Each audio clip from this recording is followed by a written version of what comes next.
cloud. Okay, now we will be available to other people as well after this meeting in the cloud.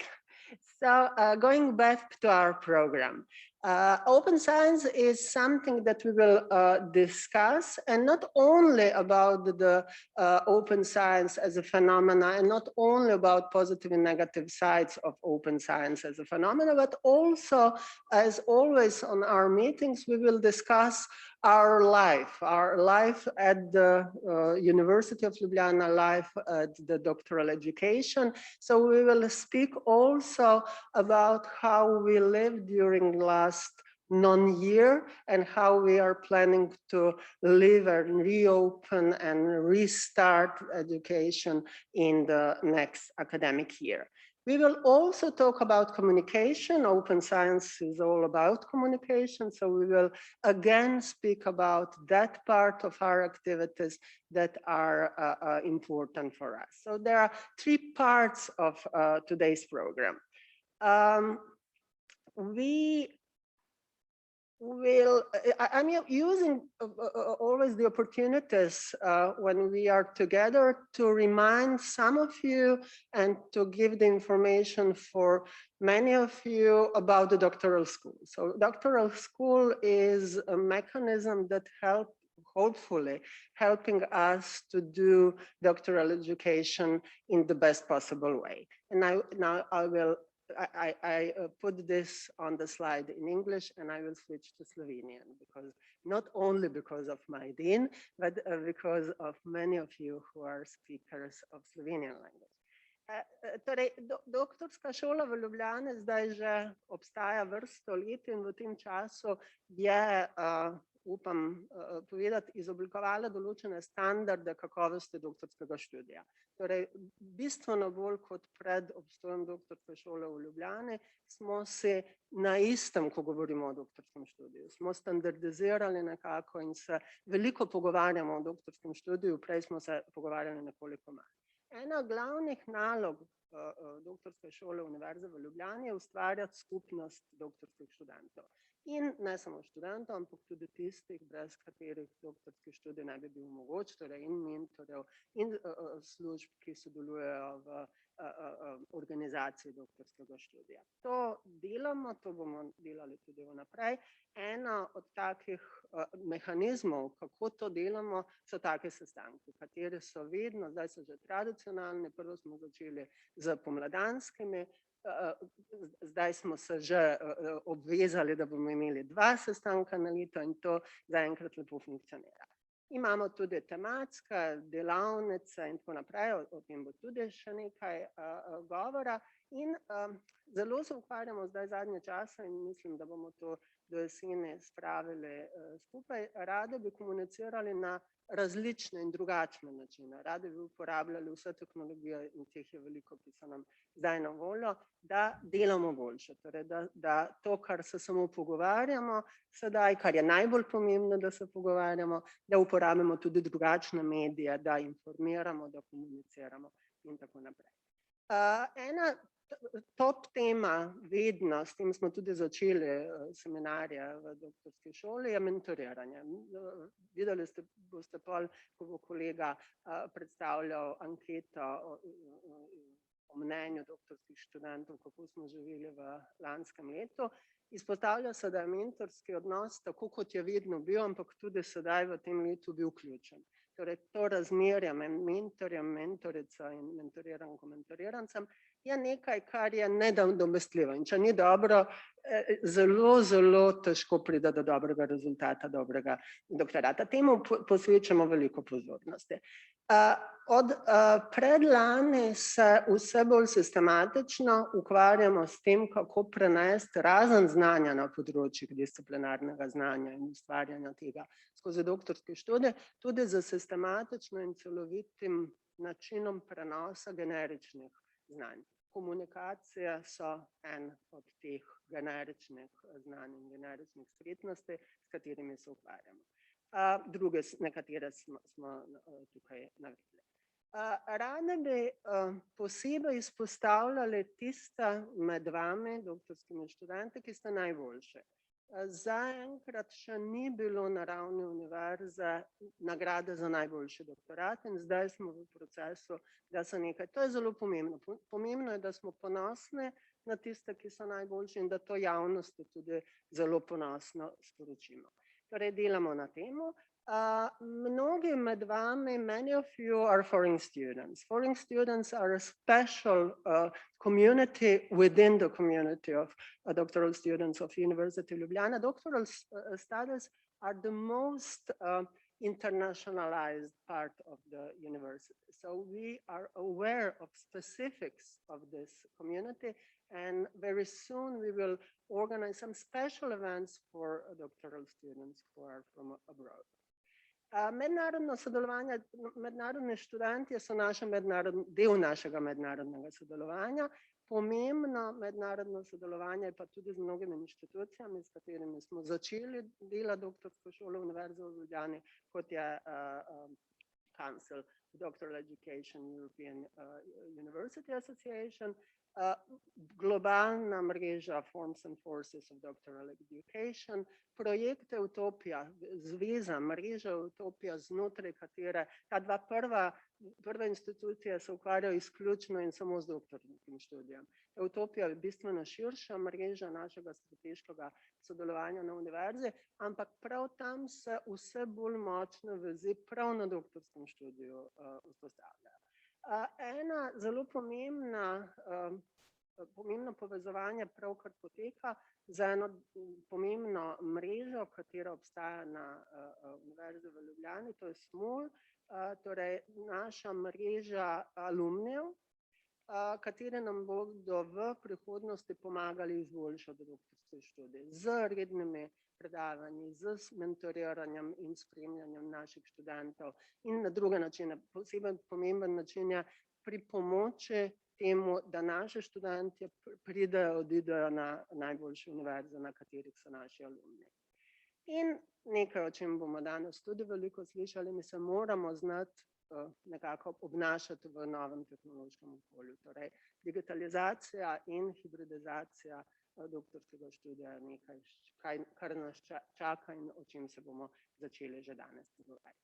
Evo, to je nekaj o doktorski šoli, tukaj je nekaj, to na vsakem sestanku vam ponudimo, nekaj uporabnih linkov in seveda mi smo na doktorski šoli vedno na voljo za kakršnokoli vaše vprašanja ali potrebo po pomoči. Jaz sem zelo ponosna, vesela in hvaležna, da rektor, kateri ima veliko obveznosti, prepoznava našo skupnost doktorskih študentov in teh, ki jim pomagamo pri njihovem raziskovanju in učenju, kot skupnost, za katero si vedno najde čas. Tako da bi tudi danes lepo prosila za uvodne besede našega rektorja. Dobro, masko, ko si smih. Lahko pa Hvala lepa, Aleksandra. Torej, spoštovane kolegice in kolegi, spoštovane doktorske študentke in študenti, za nami je še eno akademsko leto, ki je potekalo v izrednih razmerah.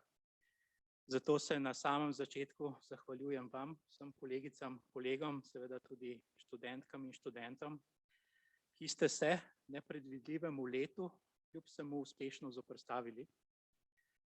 Seveda današnje teme so izredno pomembne, najbrž ne samo za področje doktorske šole, ampak na splošno odprta znanost, komuniciranje v znanosti.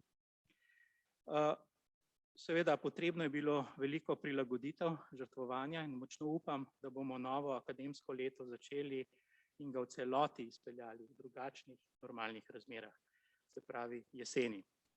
Allow me now to switch to English, dear distinguished guests, colleagues, friends. The scale of the pandemic has proven the importance of science and especially of cooperation in science. Precisely, this cooperation has in a short space of time enabled incredible success in the field of developing effective vaccines against COVID-19. But on the other hand, it has always been and obviously continues to be more difficult to make people aware of scientific achievements. In this domain, success has been considerably smaller, which we can all notice every day if we talk about vaccinations, if we talk about different achievements in the science, we have a lot of skepticism and people that simply do not believe to simple scientific facts.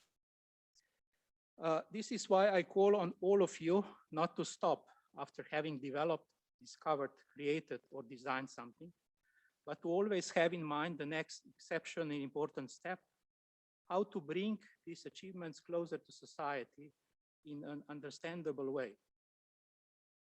Science is necessary, indispensable. However, its importance decreases if its achievements remain confined to narrow circles, or if they are not understood and leave a shadow or doubt in the broader audience. This process of explaining is often the hardest part of our work, so we must also understand and support training in this field.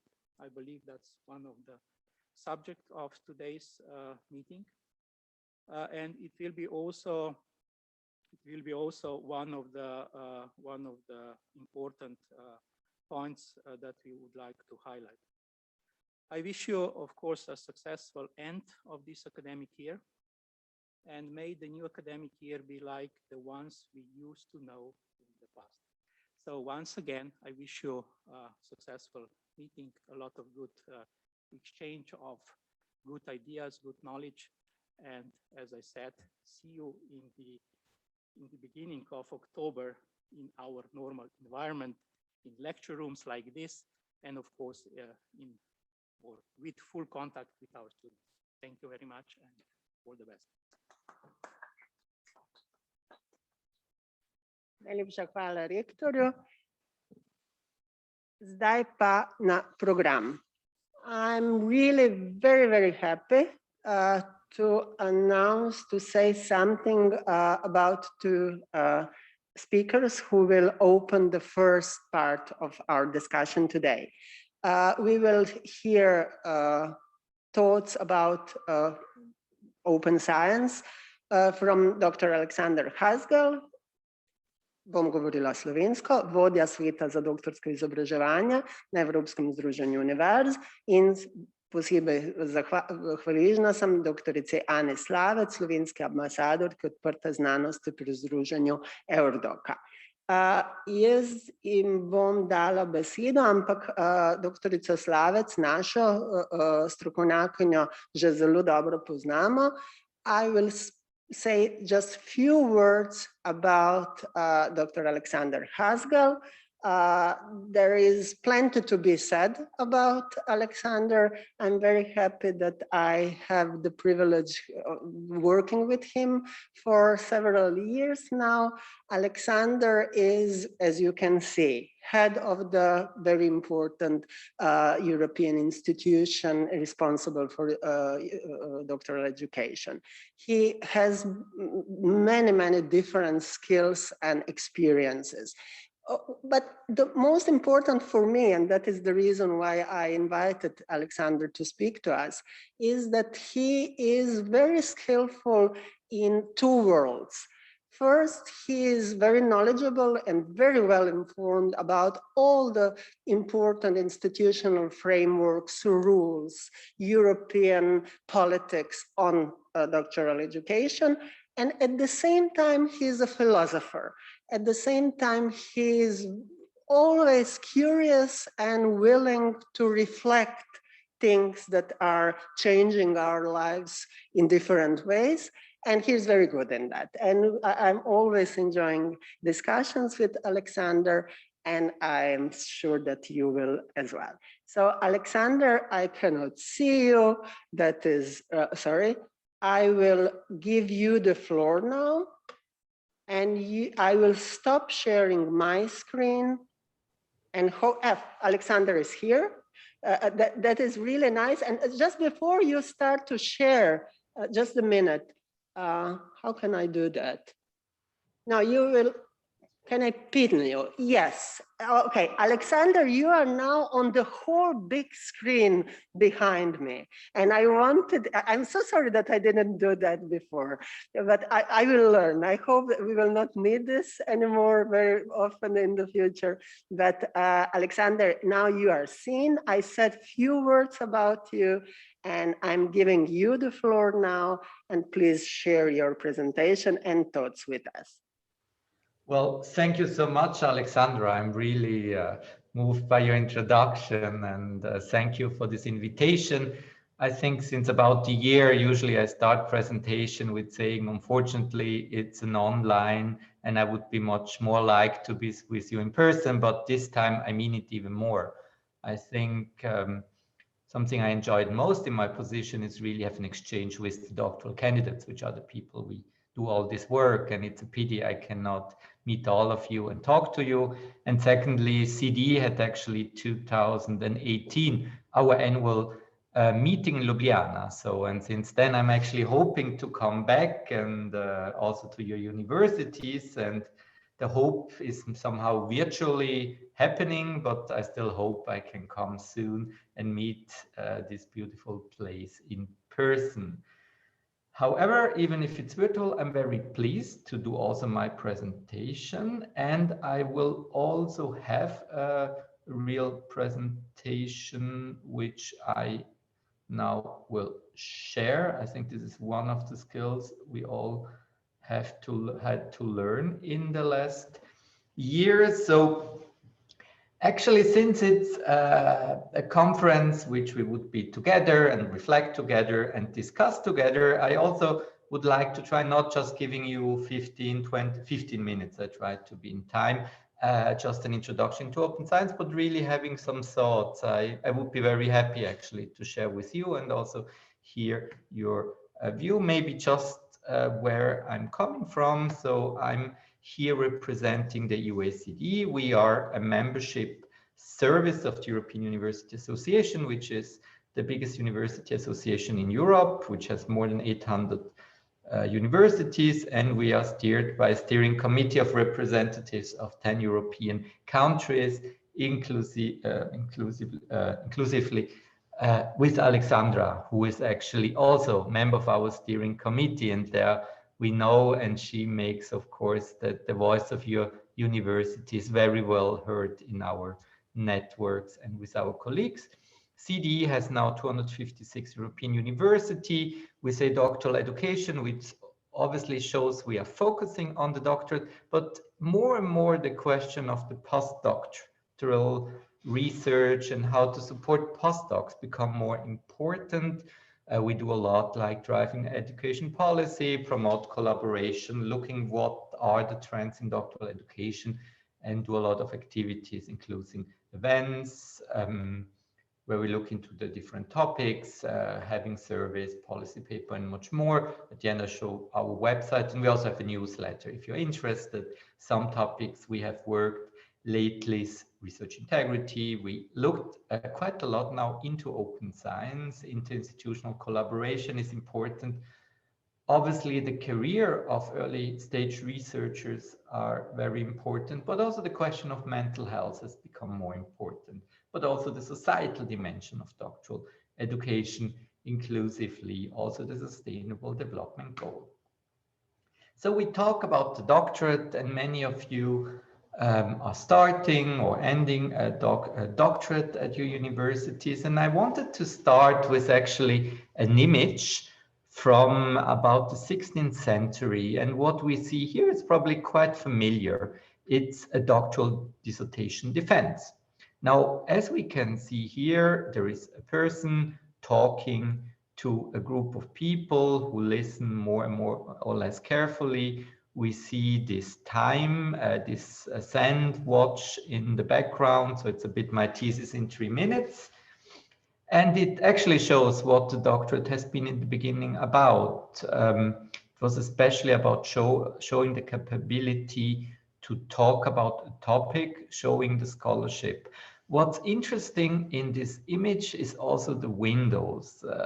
And these are not just coincidentally, they actually show the openness of the doctorate, having on one hand an audience listening to the doctoral candidates, but actually also the outside world being able to look inwards, is actually this concept of the doctorate, which very early was relevant. Now, let's jump, and as Alexandra said, I'm historian, so I always like to talk about history. Let's go to the 19th century. And the doctorate has undergone a lot of changes, actually, in these many years. And one big change is that the original idea of the doctorate, of being something very oral, where you talk and you show that you can talk, and where the idea that you do something original was not at all. The idea was actually to explain an argument of somebody else, has been changed into the idea of research. That in the center is the research, and this research is proved by your doctoral thesis. I have here two images of very old theses. So the right one is certainly, many of you know it. This is the thesis of Marie Curie. She made in Paris 1903, which also gave her the Nobel Prize. So if you are in a thesis, take care, maybe you will be also getting these honors. The left one, by the way, of a guy called Gershon, is not so famous for the content, but it was actually the first dissertation which was published in the University of Berlin, beginning of the 19th century, and which actually was probably one of the first dissertations we have. So this idea, we have a document, we have a written traces as the center of the doctorate. Now let's jump to the present. Now, in the last 15 to 20 years, we have had a big change to a certain degree how the doctorate is made, starting actually being for many time a very, somehow even intimate relation between a supervisor, and in German you have this word Doktorvater, which shows a bit this doctor father, which shows this kind of familiarity between those, has been added by an increasing involvement of the universities into this. And UA, where I represent, has been very active in developing some basic documents about this. So if you're interested into the development of doctoral education in Europe, I can recommend to consult them, especially this Bologna seminar, which took place 2005 in Salzburg, which had 10 principles. I cannot really explain now due to time. And then every 5 years, we have developed new ideas, new principles. Now, the main principle, so the first principle in Salzburg was to say the core component of doctoral training is the advancement of knowledge through original research. So this idea already from the 19th century that research is in the center hasn't changed. At the same time, this principle is recognized that the doctoral training must increasingly meet the needs of an employment market that is wider than academia. So the idea here is you have on one hand, doctoral education is about developing actually the research, but at the same time also the researcher and supporting him or her into his or her career, being on one hand either in academia, becoming a professor or a lecturer, but also outside of academia. This led actually through a lot of discussion about the need about skills and skill training and how we organize the doctorate, and especially institutional responsibility. And at the same time, and this is this other from Salzburg 10, it still is to say when the goal of doctoral education is to cultivate the research mindset, so having a researcher with a research mindset, and have certain, what we would probably call soft skills, like flexibility of thought, creativity, and intellectual autonomy. So starting now in this event, I think we should never forget what the doctorate is about and what we want to achieve in this quite special part of a life of everybody who starts this endeavor. Now, open science, I was asked to be very short in presenting what open science is. I have here a definition from the Foster project, which says open science is the practice of science in such a way that others can collaborate and contribute where research data lab notes, and other research processes are freely available under terms that enable reuse, redistribution, and reproduction of the research and its underlying data and methods. So this is a definition I took from a project which defines that. And now I just have here a graph on this, which shows some elements of open science, which is open access, open data, open notebooks, but also citizen science. So all of this idea to say we have a research process which is quite closed within the research sphere, and the need to open this for a broader discussion and audience. Now, for the second part of my presentation, I would like to share some reflection coming out of this idea of open science, and Anna later will certainly go more also into detail of this, what it means for the doctorate. Now, what I showed before when looking into the history is that the key outcome of the doctorate is still the doctoral thesis, at least one key outcome. Now, nowadays, as you all know, the monographies are still the standard in several disciplines, but now we can also find an increased number of cumulative dissertation where you have several articles, and there is even now a discussion about doctorate in the arts. Can a piece of dance even be a dissertation? But at the end, the writing is still very central in the doctorate. And however, doctoral candidates produce a lot more than just a dissertation. There are other written traces like data, like the notebooks they have if they work in a lab, and much more. So open science does not change these traces, but makes them more accessible. So it's not about that open science will change all of this, but it's more that people can more access to what doctoral candidates make. Now, the question we can discuss later, will the move to open science actually change the role of the thesis? And also, what will we see in the future as the result and as the outcome of the doctorate? Is it still mostly the monography, or is it much more? And will you soon say my doctorate consisted into my dissertation, but also into many other practices and results I have? And at the same time, as many of you know, when we have academic assessment and when you look into to become a professor, we still are in a situation where the number of publication and where you have published so many discipline is still how much have you, what is your impact factor? Have you published in Science or Nature? So in which journal you have published? How do this will change when we take into account more academic results? Now, the second point is when we speak about open science, it's also about opening the doctoral space. So as we have seen in the first image, the doctoral thesis defense, we already have forms of a ritualized practice of opening toward academia and the society. A lot of dissertation defenses are public, and the dissertation itself also has this public area. But the question, as it was before with the writing, to what degree we can actually open what we do during the whole research, how can we open this as well and not concentrate everything into this final product, which is the dissertation. At the same, we see an increased interest of external actors in universities research. So for many years, there was not really an interest in university as institution of research. They are becoming more institution of, they were more institution of learning. So, but now there increased interest, and we saw it also in the context of COVID.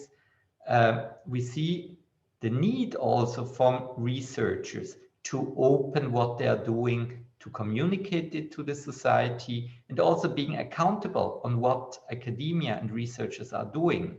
So the opening of the academia is becoming more important, and then we may ask ourselves, if we want to be more open, if we want to engage more, with the outer world. When we have this idea of a university without walls, as many of now as we talk about it now, how will this actually affect the doctorate? And what does it mean to open up the doctorate? And at the same time, some of you may have heard this concept of citizen science.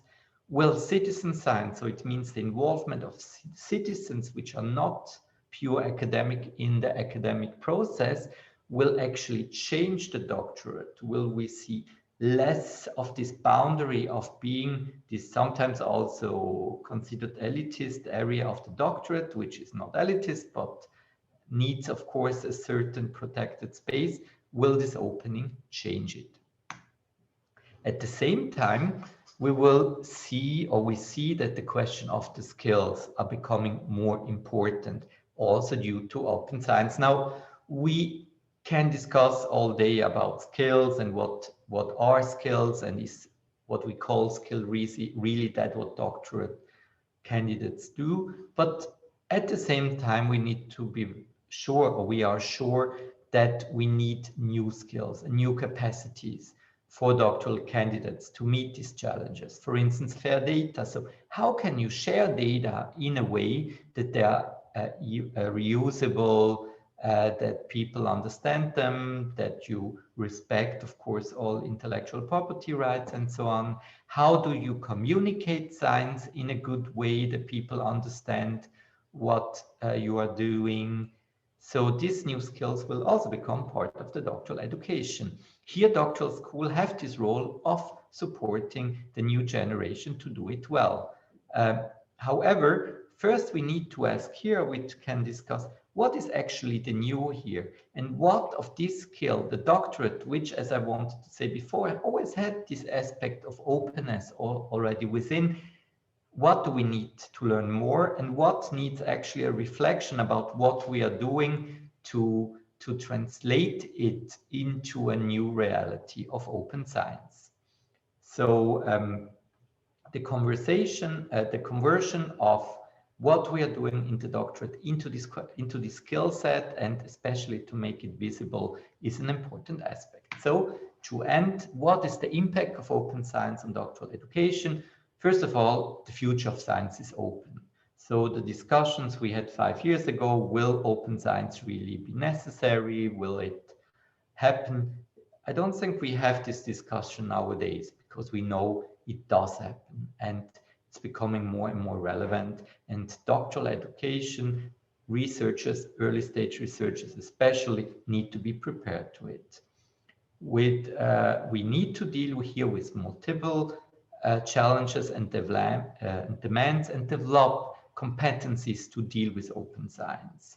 University here need to provide to doctoral candidates the space and flexibility to really address all these different issues. So we need to discuss how much time we need for that, how can we integrate in our work, and also where do we need really a specific training for open science. At the same time, and this is also talking especially to early career researchers, things may become more complicated. We are not anymore in a situation where you can say, well, do your doctorate, try to publish in a high-level journal, and everything is well. We need, or every researcher need to discuss and think about, where do I want to go? Which are the skills I need for my specific research? How can what I'm doing make also visible? How can I explain what I'm doing? And also, for instance, with whom do I want to partner? What can be the role of societal actors? Do I want to work, for instance, with other universities, with non-universities actors in the context of my research? And here, of course, the supervisor also have a role. However, and this is important, open science will not change the key of the doctorate will stay the same. The core component is doctoral training, is the advancement of knowledge through original research. And by saying that, I would really wish to every doctoral candidate, especially if you are new here, a lot of success in advance humanity with your knowledge, and looking forward to the discussion. You can find here also my email. So in case of any question, please contact us in CDE. Thank you very much. Thank you, Alexander. I miss clapping hands when we hear nice things. So thank you. It was really inspiring. And I will open floor for the first set of questions to you and first part of discussion. I hope that you can stay with us until the end. All the presentation, almost all the presentations will be in English, so you will be informed about what is going on in Slovenia in this way as well. But let me say that, as always, you really gave us food for thought. You really did what I wanted you to do. So saying something about inevitable change. Change is here. We don't want and we will not stop it. But it is always nice to think about how much of these new things, much of which are good, but even a lot of good sometimes is not the best. What of these new things are, how we can think about that? What of new is here for us to stay and to embrace as something that we wish, or where we can try to modify change in order to serve us in the best way. So now we have 101 participants online and around 40 or something people here in the room. So I'm trying to see all of them and at the same time. So please shout if you want to ask something or comment Alexander's presentation. I'm not seeing many. I saw the chat question before. I can answer at least that. We will provide this recording to all of you later. Let me see if there is maybe someone. Because there are many of you online, I would just like you to know that if you unmute yourself and shout your question, it will be fine. Not yet. Okay. Now, I will leave people with all these thoughts for now, Alexander, if you agree, and ask our second presenter today, Doktorica Ana Slavec, da prevzame besedo. Doktorica Ana Slavec, jaz zdaj ne bom vam pustila, da da odprete svoj screen in vam brez, to ste, evo ga. Torej, najlepša hvala, da ste z nami. Torej, kolegica Slavec je tukaj kot predstavnica Mlade akademije Slovenije, institucija, s katero že dolgo in zelo dobro sodelujemo, in je tudi, na kar smo zaradi česa smo jo pravzaprav povabili na današnji dogodek, je naša ambasadorka na Eurodoc Open Science forumu. Torej, dobrodošla, izvolite, beseda je vaša. Najlepša hvala za ta uvod in za povabilo na dogodek, ki sem bila zelo vesela. Tudi sama sem doktorirala na Univerzi v Ljubljani, to je bilo pred 5 leti. Ko sem bil v bistvu tako 5 let nazaj, pa so bili zelo drugačni časi. Takrat v bistvu nismo nič govorili še o odprti znanosti. Ni bilo še recimo te zahteve po objavljanju v odprtem dostopu. Tako da v bistvu, kako se je v bistvu v teh 5 letih, kako so se stvari zelo hitro spremenile. So good afternoon, everyone. Thank you for the invite. So I was saying in Slovenia that how fast things have changed in the last 5 years. When I concluded my studies at the University of Ljubljana, I don't remember we talked, we didn't have these events like the one today. So I'm really happy there is an opportunity for doctoral students to meet in this kind of events. I think that's very important that students have the opportunity to interact.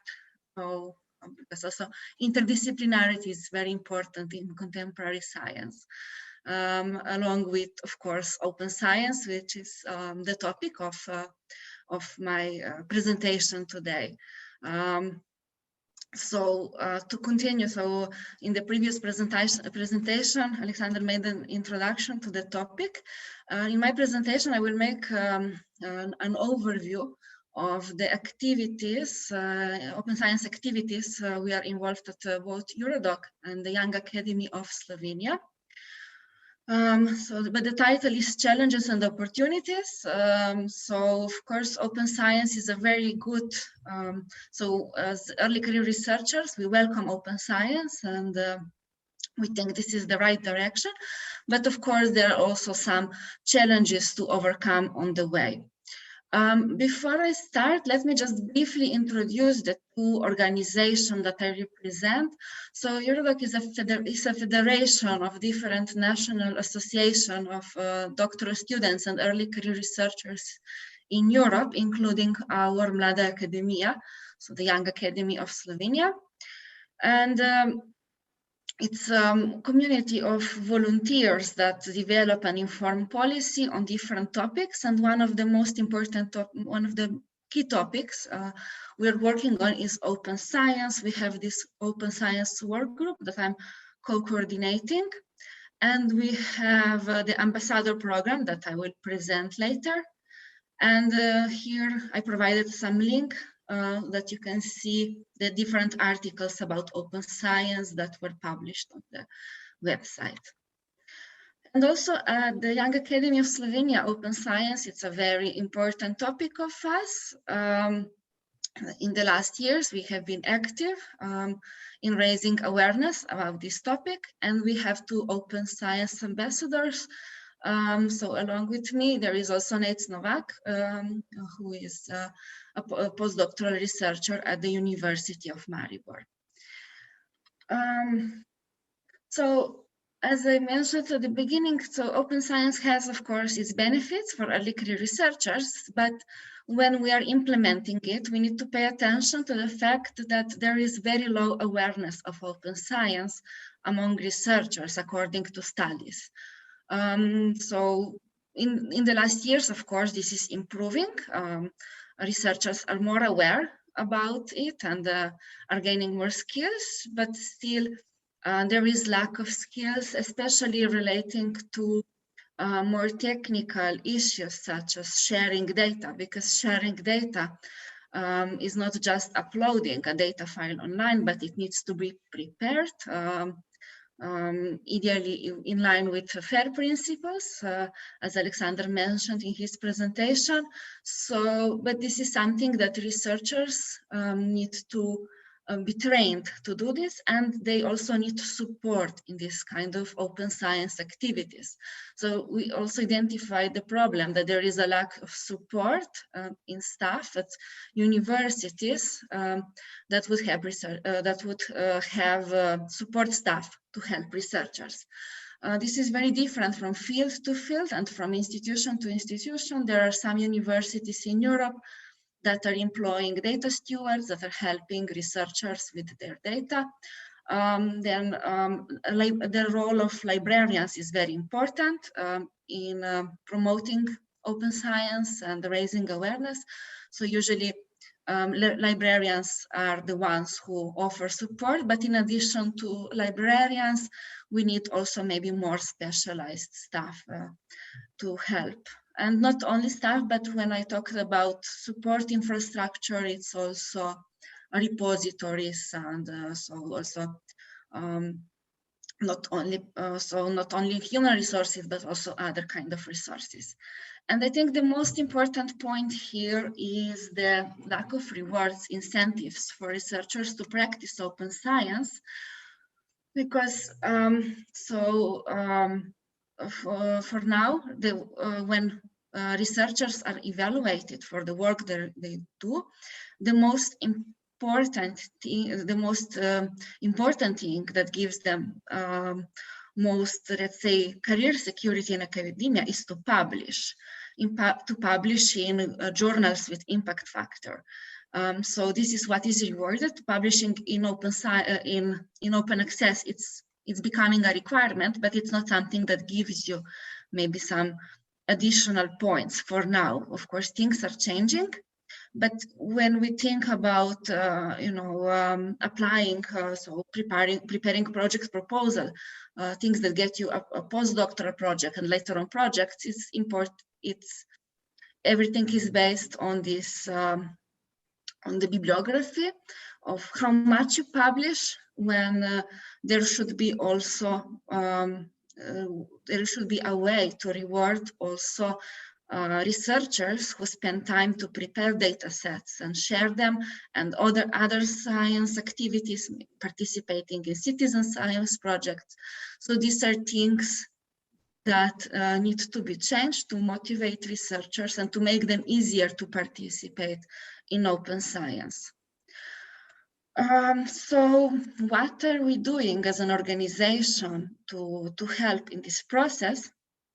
So the first point is raising awareness. Because of that, we are organizing events.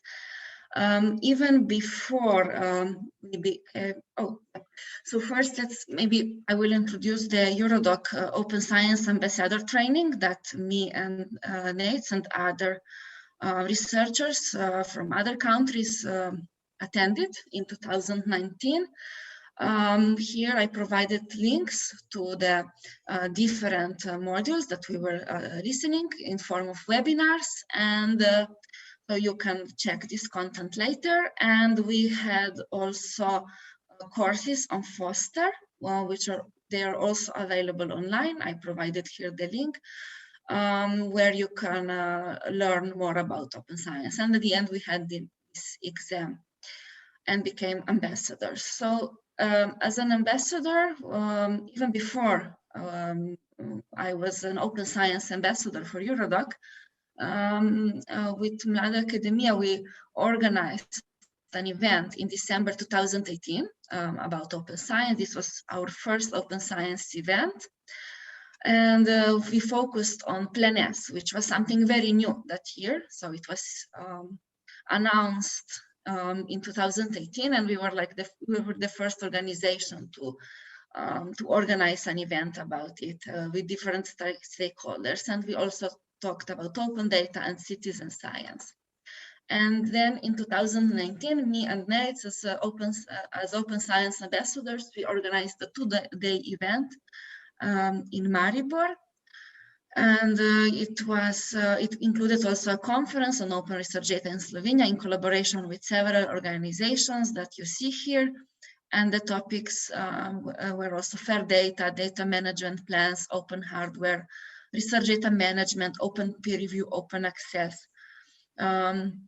So there is on our website, there is a summary in Slovenian, and on the Eurodoc website, there is a summary and links to materials in English, but unfortunately, there are no recordings of the talks. And our third event, we organized it last year, and because of obvious reasons, it was an online event. And it was a series of actually 3 seminars and 1 roundtable. And again, we talked about Plan S. So after almost 2 years, what was the progress in Plan S, and what are the things researchers should know about it.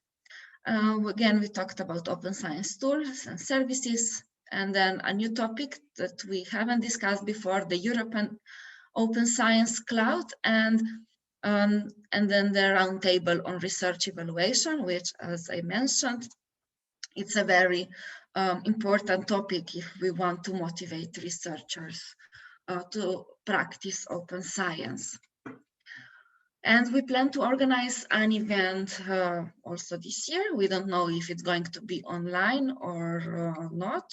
This is something that we will see. If you have any ideas, you're welcome to contact us with suggestions for topics.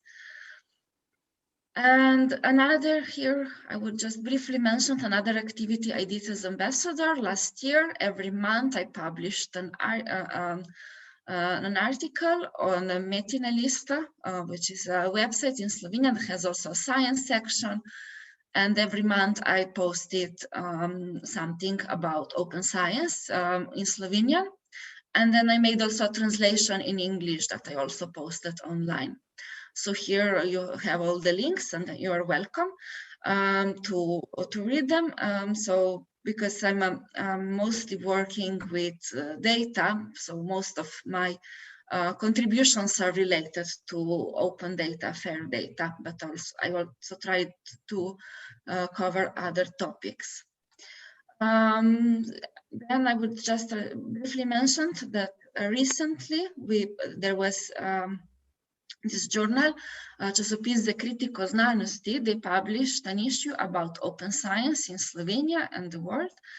And so it was recently published. Here is an overview of the contents. So the articles are in Slovenian, but the abstracts are available in English.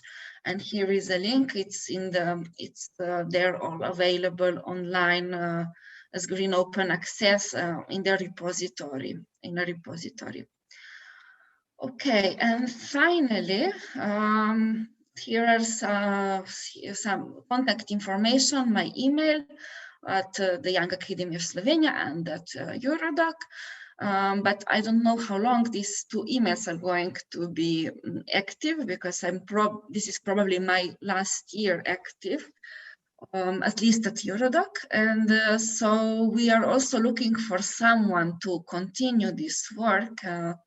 And there will be a new term. So we're looking for researchers interested in this topic to work with Eurodoc on the topic of open science. So if you're interested, please contact me or contact others at Mlada Academia or at Eurodoc. We are always very happy to have new active members to work on these topics. And you can also contact us on social media. Here I would like to especially expose two Facebook groups that we have, the Slovenian one of our association here in Slovenia, which is called Doktorska klepetalnica. And also Eurodoc has a Facebook group called European PhD Forum, where you can become a member and you can get support, ask questions, including about open science. So that's all from me today, and I will be happy if there are any questions. Thank you. Najlepša hvala, kolegica Slavec. Če boste nehali deliti z nami prezentacijo, vas bomo videli in vas in druge mogoče.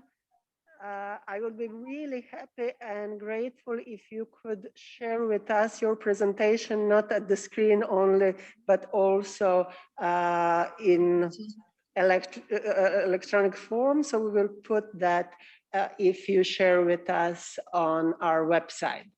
That goes for all the presentation that will be presented today. Thank you very much. Once again, I'm opening the floor for first set of questions. If there are some, this was really very informative. Thank you for all the information, and thank you for all the links and information about where the information could be further find. So, vi ste dali v chat nekaj, ne? Yeah, najlepša hvala. Yeah, so this is the link to my presentation. So it's already online on Zenodo, so with all the materials. Thank you very, very much. Ali je kakšno vprašanje iz publike v dvorani? Zelo sramežljivo publiko imamo, zelo take kot študentje so, pa niso tukaj samo študentje, ampak so se nalezli tega, da ne rade odpirajo diskusije, ampak gledajte, mi se še zagrevamo, bomo dali še kakšno prezentacijo, pol pa je čas namenjen diskusiji o vsem. So I will give the floor to, a je gospod Vračko mogoče želel? Yeah, I have some comments or question. As I have a feeling there is I'm a little bit confused here. Open science and to publish as open access in impact factor journals. This is not open science. If I publish as open access, I have to pay. This is the same if I buy 1,000 of my copies and distribute them. I have simply to pay, and this has nothing to do with open science. This would be my comment or my question. Thank you. Thank you very much. That was what I wanted to ask Alexander, but I didn't want. Before this meeting, we had a little conversation and we spoke exactly about that. How open is the science in times when we do have platforms, we do have technological opportunities to really be open, to put everything online. And at the same time, we do have big corporations that are earning a lot of money out of publicizing. Yes. Research work. So I would really love to hear comments or answers or opinions of both Alexander and Anna. So if I may just begin. Well, thank you for this question, which indeed goes to one of the key points. And when we look a little bit the history of open science, at the beginning it was a little bit, okay, everything is so expensive. And I mean, we have a huge issue in Europe that university pay at least 1 billion a year just for publishing research. So there is a lot of money goes, and we know that some big companies like Elsevier have really high gains for what they're doing.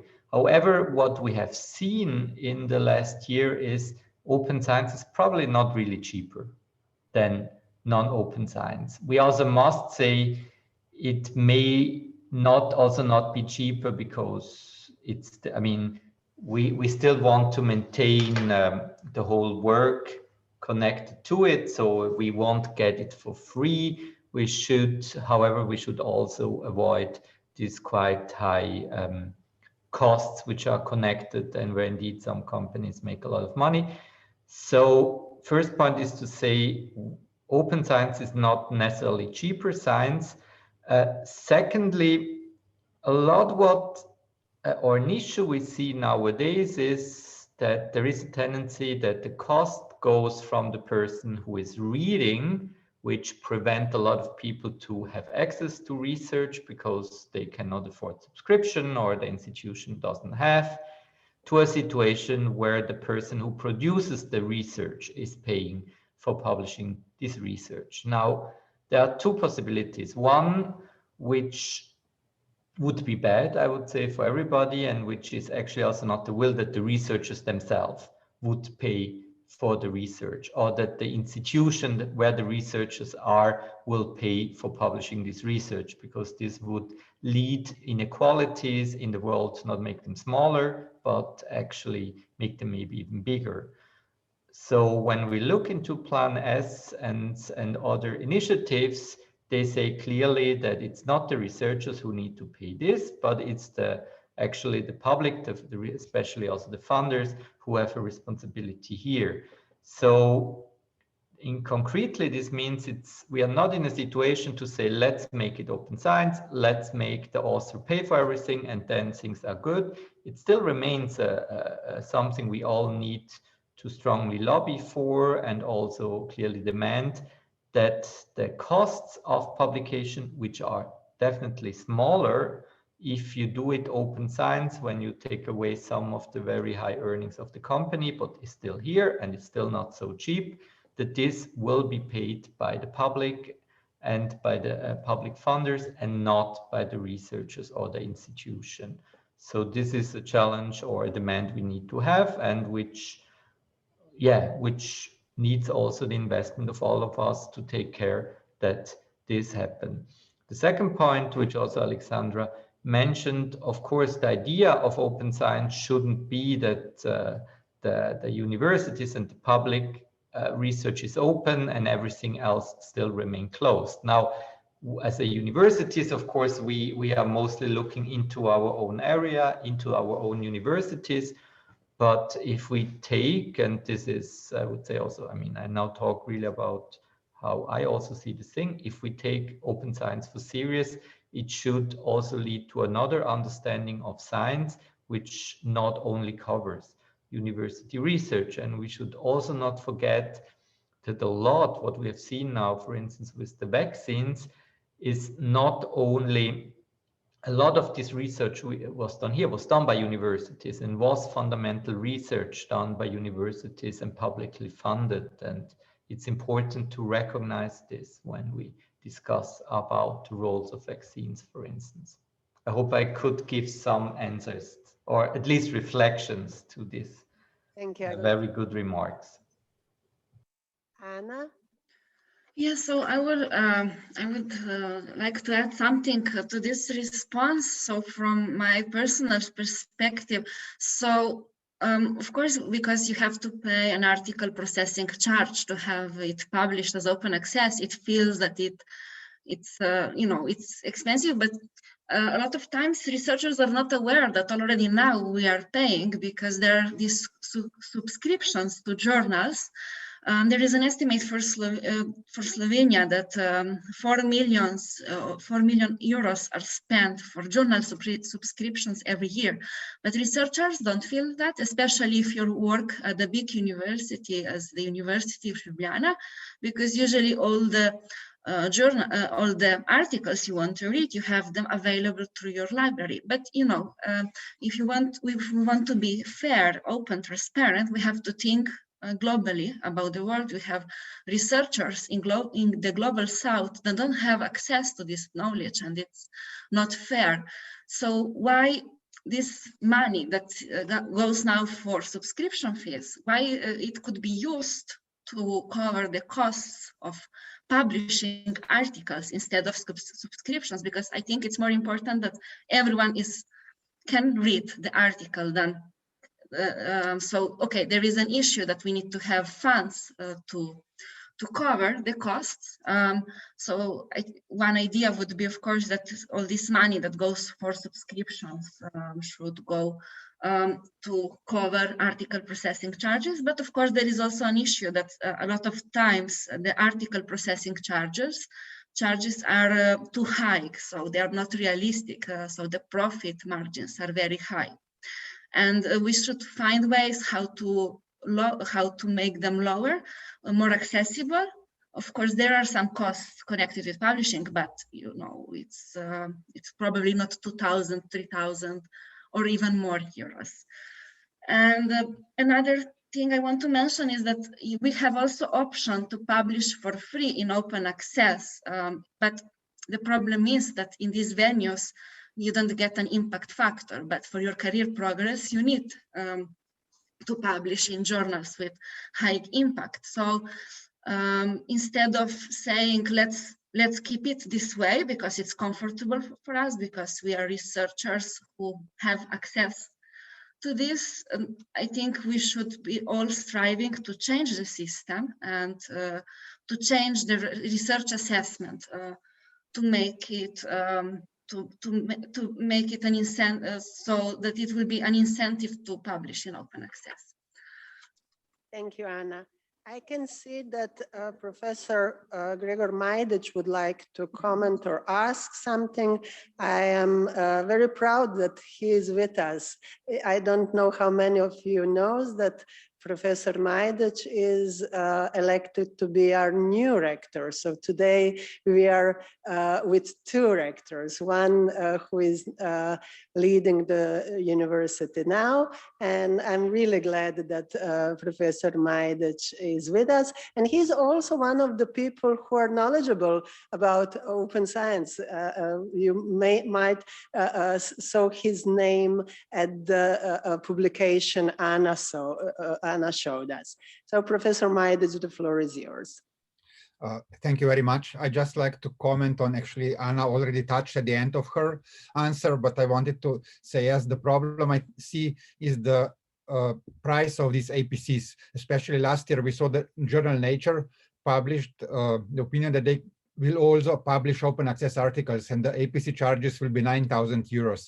I think there is simply no justification for such a cost, and I think we'll have to address this problem, because it's getting, again, divided by how much money you have. You will be able to publish in more expensive journal. If you don't have enough money, you won't be able to publish in Nature. It's not just only science, it's also now coming to the funds that you have available. Thank you. Thank you very much for this comment. I mean, this is a very controversial question, and plenty of people globally are addressing, already trying to find ways how to deal with this question. We do know about platforms in all parts of the world.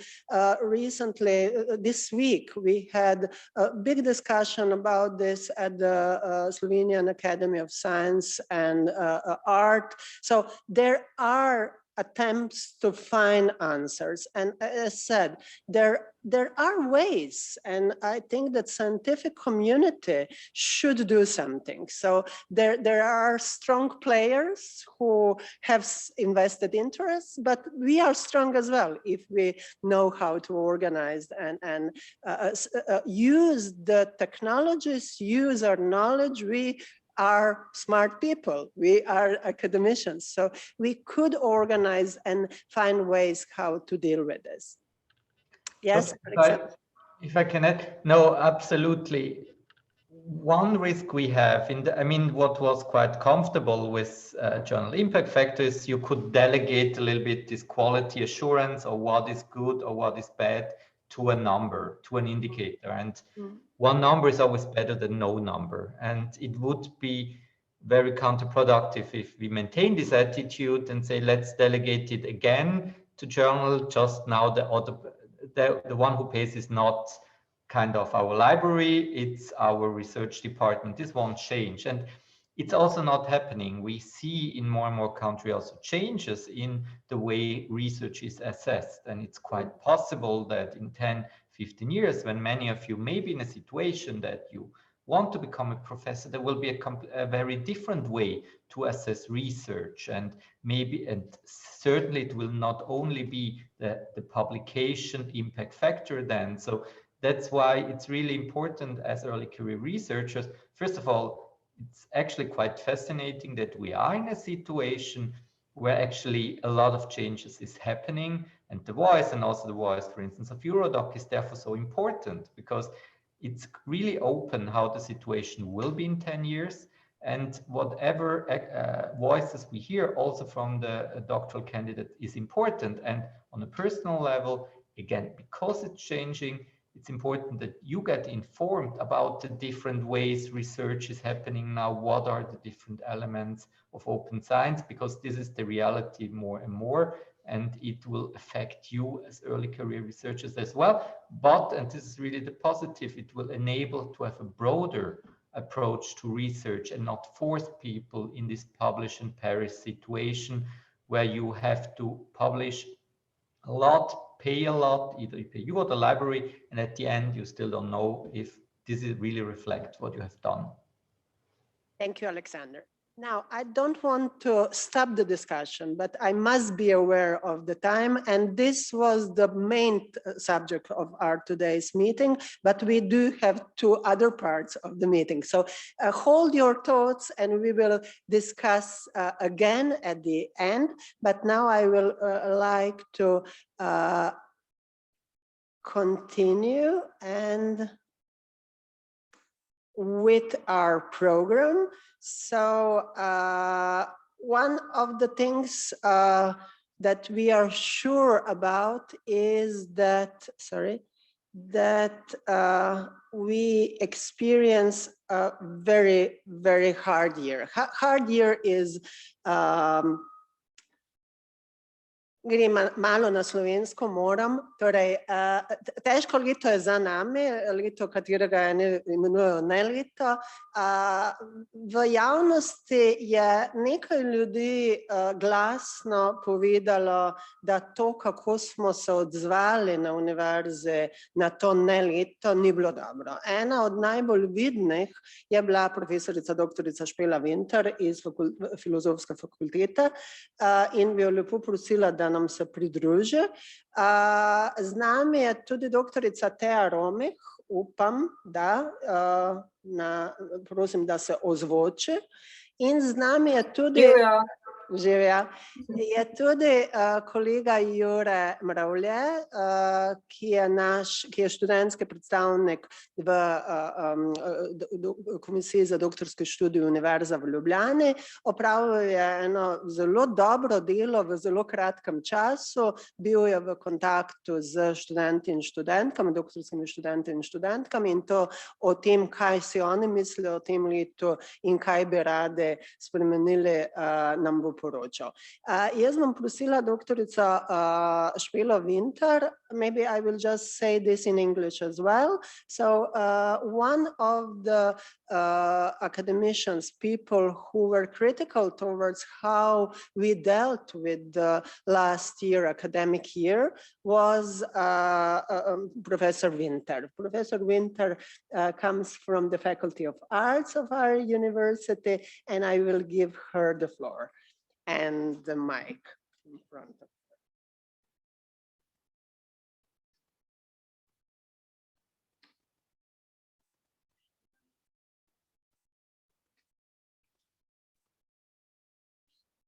For the benefit of the Zoom viewers, I will remove my mask.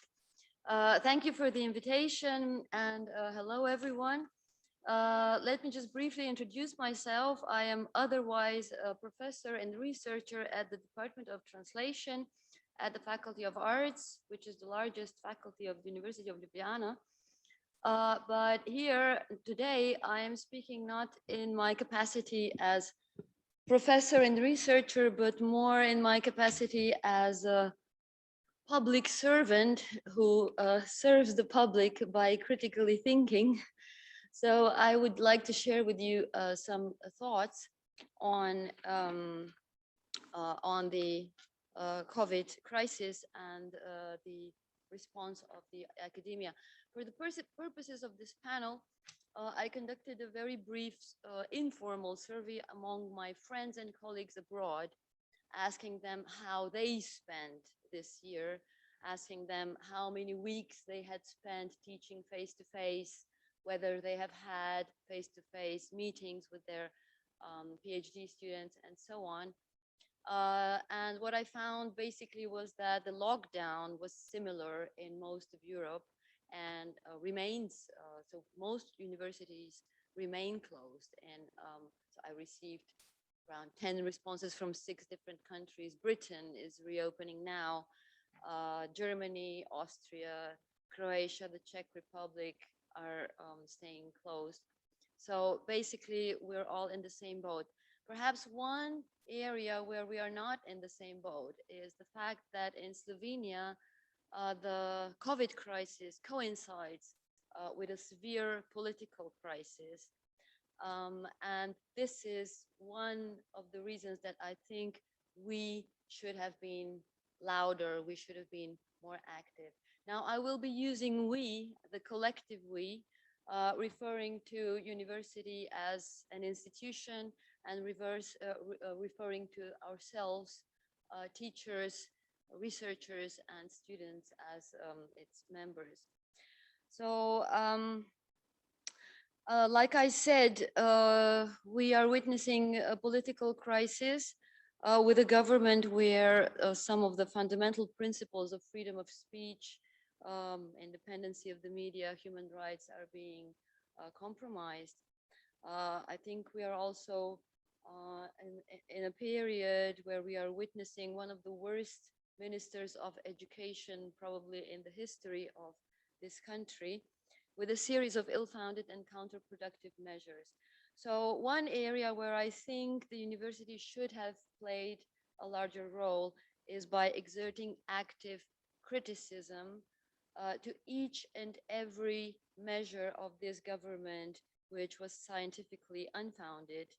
I think that we should continuously remind the government and other relevant players of the students' problems, that we should raise awareness about the impact of lockdown on the students' levels of achievement, their financial status, their motivation, their psychological condition, and so on.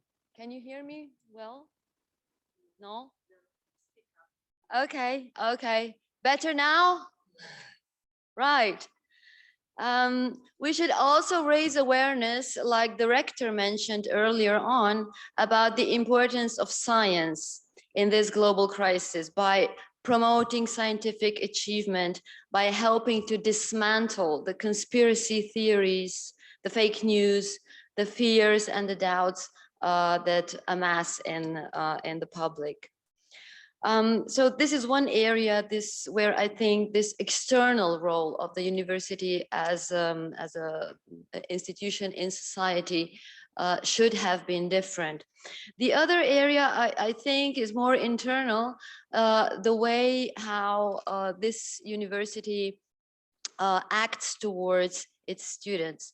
So what I feel was one of the failures was the lack of direct communication with students, the feeling of disempowerment that they felt, that you felt, the lack of attention, the lack of concrete actions that would prove concern about your well-being. I was delighted to see last week that the rector addressed a letter to the students promoting vaccination and encouraging students to apply for vaccination.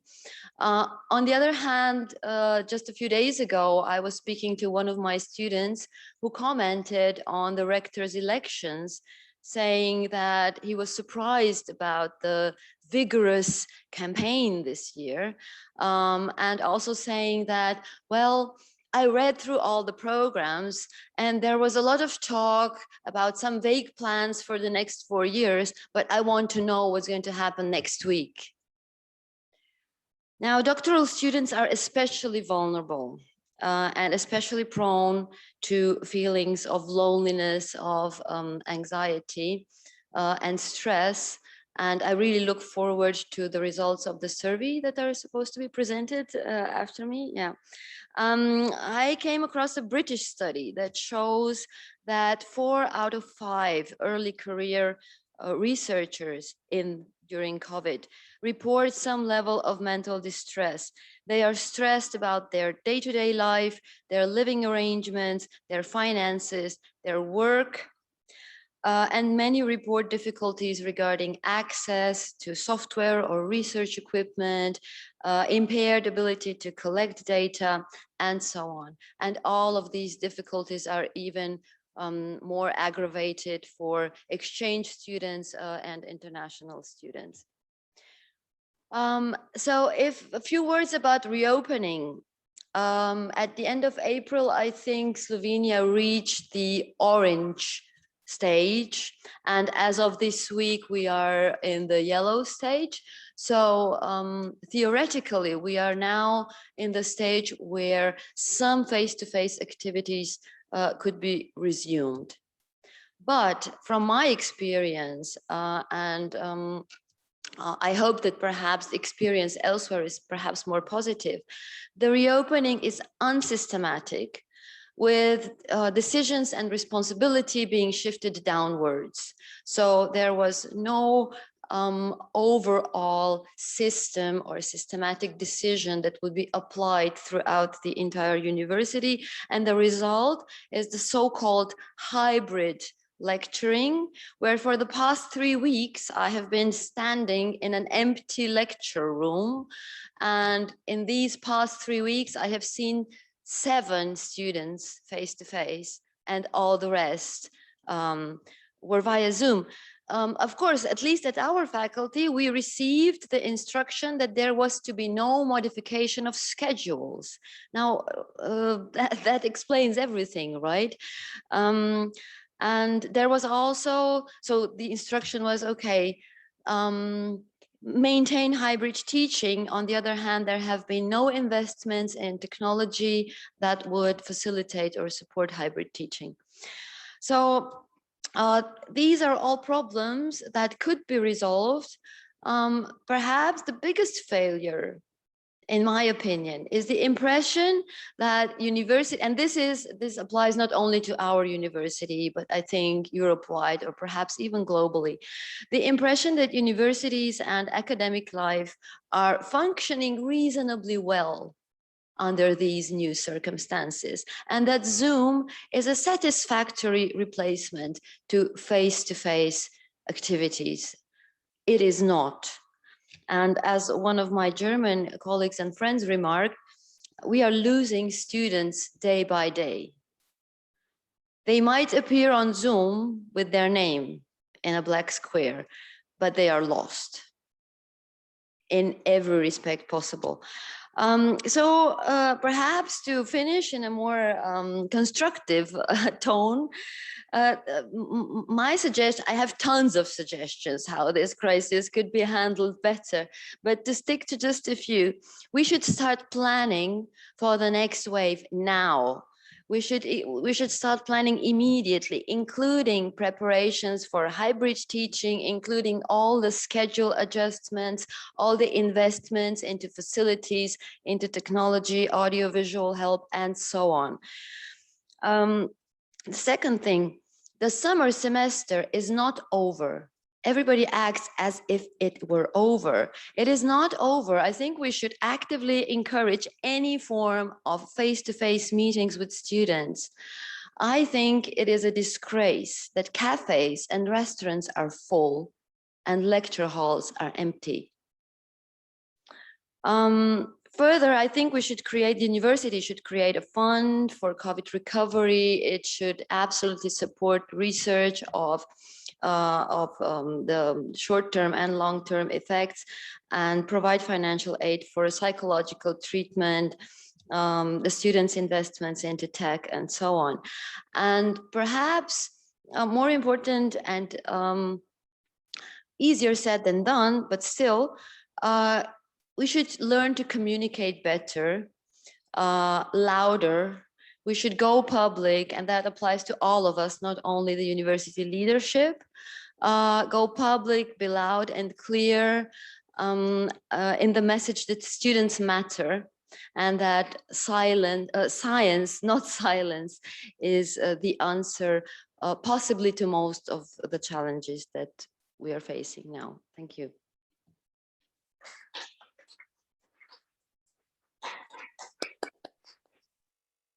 Thank you very, very much. I'm really glad that a floor was given to someone who is speaking in name of many, not all of us, but many.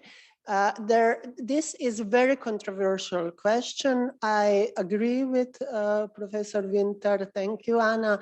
I'm even more glad that Professor Majdic is today with us, because I agree that we should plan already. I assure you that doctoral school will do all the possible to make things like this again normal, so at least some of you are here.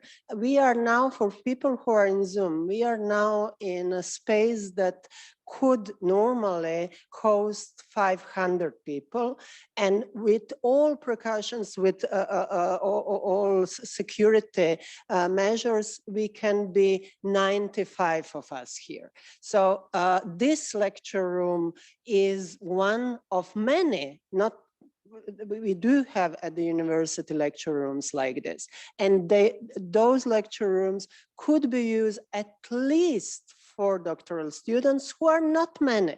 So I'm sure that at this faculty, doctoral students will have lectures on site next year.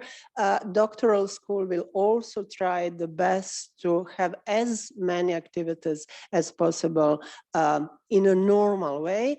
And unfortunately, many of things that Anna said based on her own experience and talking to some of colleagues are really proven with the survey done by URAN, about which we will hear something a little bit later. So I'm giving the floor now to Anna, Thea, to continue this. Yes, Thea Romich, who is with us. Yes, please, I will pin you, so you will be seen. Here you are. Now everybody sees you. Please, Anna, floor is yours. Yeah, thank you. So for those of you who don't know me, hello, and also thank you for inviting me to give a talk today. My name is Thea Romich. I'm also a graduate of the University of Ljubljana. I currently work at the National Institute of Chemistry as a researcher. And I'm a president of the Young Academy of Slovenia, which is the Slovenian Society of Doctoral Students and Early Career Researchers up to 12 years post-PhD. So I will talk freely today. I haven't prepared any presentation because I was vaccinated on Monday and have just recovered enough to be back to work today. So I will give you some of my thoughts about today's topic, and perhaps it would be better if Jure was before me, because he would prepare the context for me a bit better, but even if we're switched, I think it's nothing wrong. So I would like to begin with emphasizing that everything we've heard so far has an international dimension, European as well as worldwide dimension. So just as well as COVID. So you see, these issues that we're facing right now due to the pandemic, they're not limited just to Slovenia. And I think they also need to be addressed in an international manner. I can prove this by mentioning the report we prepared as part of Eurodoc, which Anna so nicely presented before me. So in May 2020, we, along with other national associations in Eurodoc, identified 10 key problems that early career researchers are facing right now due to the pandemic. And the result is a report entitled "The Aftermath of the Pandemic for Early Career Researchers in Europe," and which is available on the Eurodoc website. I will paste the link into the chat for everyone who's online. So the rest of you can find it if you just Google Eurodoc's website. It's not difficult to navigate. And I will just point you to this report because I talked to Jure before, and the results are more or less in line with what he'll present. So I don't want to spend time on this unnecessarily. And I would also like to mention that the Nature magazine, that you probably know, has been following the development of the pandemic since its very beginning. and has a series of articles on this topic available at its website. And I will also paste you a link in the chat. And also you're invited to have a look at them.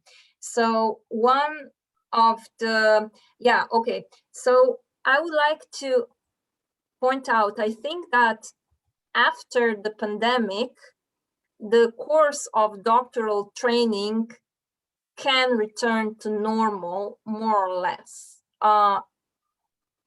unless in two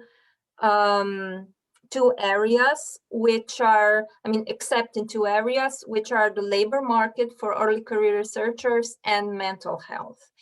And one of the also Nature's articles describing this, really, for me, it really stood out and made an impression on me. It was entitled, "The Pandemic Darkens Postdocs' Work and Career Hopes." And again, here is the link to the article. So Nature conducted a survey among more than 7,600 early career researchers worldwide and asked them how they rate their chances of pursuing an academic career post the pandemic. And as many as 2/3 of them responded that they think their prospects are very bleak. And this is for various reasons. So from the limitations in mobility, limitations in access to research facilities, hiring freezes, etc. I mean, the standard issues that I think we all know very well, and I'm not going to list again and again. So perhaps what I would like to emphasize is that we, as a Young Academy, we prepared a very detailed report for Slovenia on this topic. The labor market, which is titled "The Labor Market for Early Career Researchers in the Period from 2010 to 2019." And again, you will get a link to it. And in this report, I mean, this report is important for understanding the current situation, because it clearly shows to us what happened in the first crisis that happened in academia between, let's say, roughly 2012, 2016, due to recession. And we know that another recession is probably very likely due to the pandemic, compounded with pandemic-specific consequences. And we believe and expect that similar effects on early career researchers will probably be seen in a couple of years. And this, which is a Slovenia-specific phenomenon, will also be compounded by the current unknown status of the Research and Development Activity Act, the novella of this act, which still hasn't been passed. But the issue is that without this novella, there will be no safety measure, no safeguarding measure against the government making new austerity measures and cutting the research and development budget again. And there have been some, let's say, public statements. So one that we can probably think of as reliable was a public statement by Dr. Jure Gašparić in an interview for Research Professional News on this novella, and he believes, he is probably a very informed person, that new cuts to the research and development budget are very likely without this novella. So I would say that at least for current and new doctoral students and early career researchers should be aware of this and should be, let's say, encouraged to think, to at least keep in mind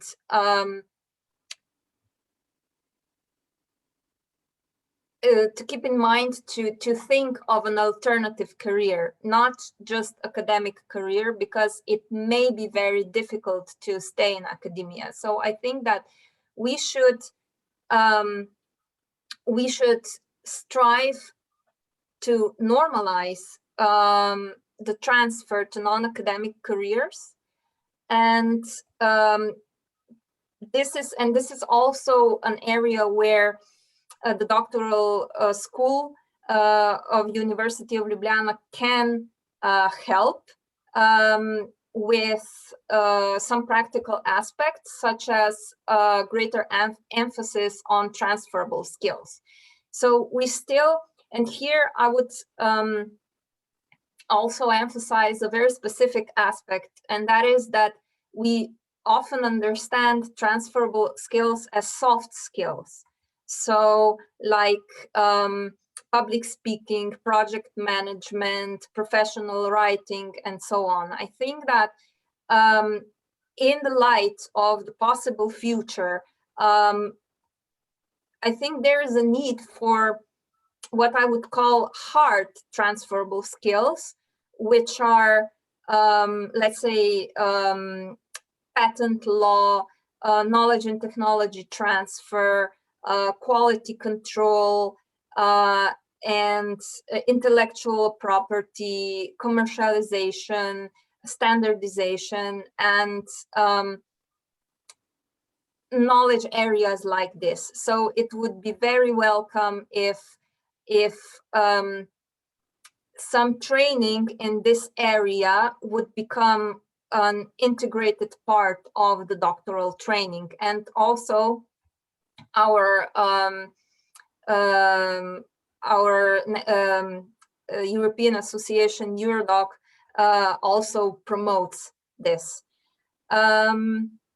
And I was very happy to hear you, Alexandra, mentioning that you're planning to offer some alumni support.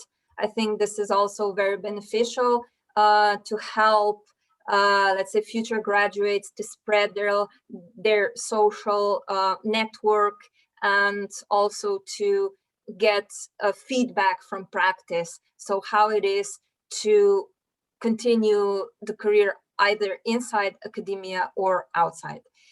So now the second aspect I would like to touch upon is mental health. And you are probably all familiar, or the majority of you is probably familiar with this survey, which was conducted by our Slovenian National Institute for Public Health between last November and this January. It was among undergraduate students, and it showed that as many as 89% of the surveyed persons, there was a total of 484 respondents. So as many as 89% of respondents reported mood disorders, such as anxiety and depression, and just under 24% also reported suicidal behavior.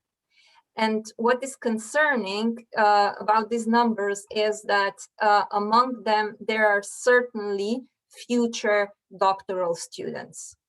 So the Young Academy we opened this topic this March with a 2-day online event dedicated to mental health among early career researchers. So all the round tables, all the presentations, they were filmed and are available on our YouTube channel. And again, I will post a link to our channel in the chat, so you're welcome to have a look at them. So one of the things here to be emphasized is that I think that doctoral schools throughout Slovenia, also not just doctoral school of the University of Ljubljana, should offer some institutional support. And I think that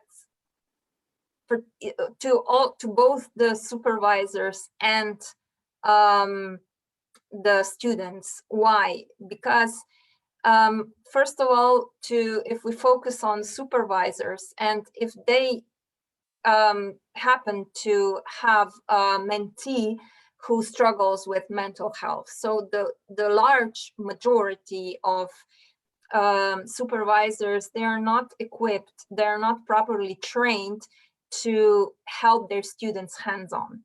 And also I think that can be risky because this is an emotionally intense, often emotionally intense relationship. So it is good to have some neutral third party to intervene. So what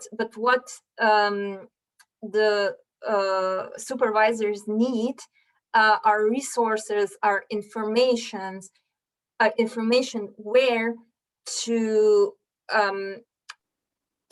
point their mentees. So what researchers, what direction to offer to what resources to offer to their mentees. So where can they turn to help, especially if they're international students. And here also, unfortunately, we have an issue here in Slovenia that basically all kinds of psychological and psychiatric facilities are overburdened. It is very difficult to get a counselor. So perhaps, and this was also emphasized in our event, perhaps some student societies here may offer some help, not at the same level as, of course, those who are already professionally trained, but still it's better than nothing. And also I think that the supervisors need institutional support in case if their mentee has really severe issues and is a danger to themselves or to people around them. So this is something that we need to anticipate. And also students, we should not forget about students. So also Doctoral School of the University of Ljubljana can prepare some resources for students to direct them to where they can turn to help. So I think I will now conclude this really briefly because we are all running out of time. And I would just say that also the academic culture as a whole needs to be changed. And I think that I could talk about this for another 10 to 15 minutes. I would just like to invite you to another event that the Young Academy is organizing together with the National Institute of Chemistry on June 4th at 1 p.m. And there will be a round table where we will address the institutional support to good mentorship practices. So with this, I will conclude because I know we are running late. So thank you. Thank you very, very much. They are both for informations and problems you pointed to, but also thank you for all suggestions and ideas how we can do something to resolve those problems. Without any waiting, I would invite you, Mravle, to join me here. I'm giving you the floor and ask you to be as concise as possible.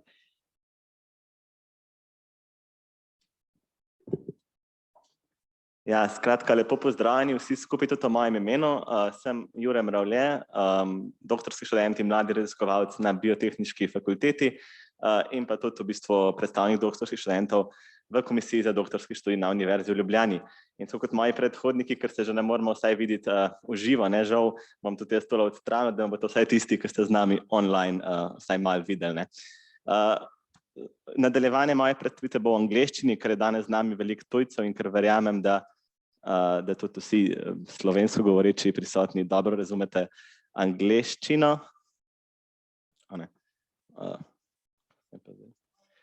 Tako da bom nadaljeval v angleščini. So I will have this speech in English because I believe that all the Slovenian participants can understand English, and we have a lot of international guests today.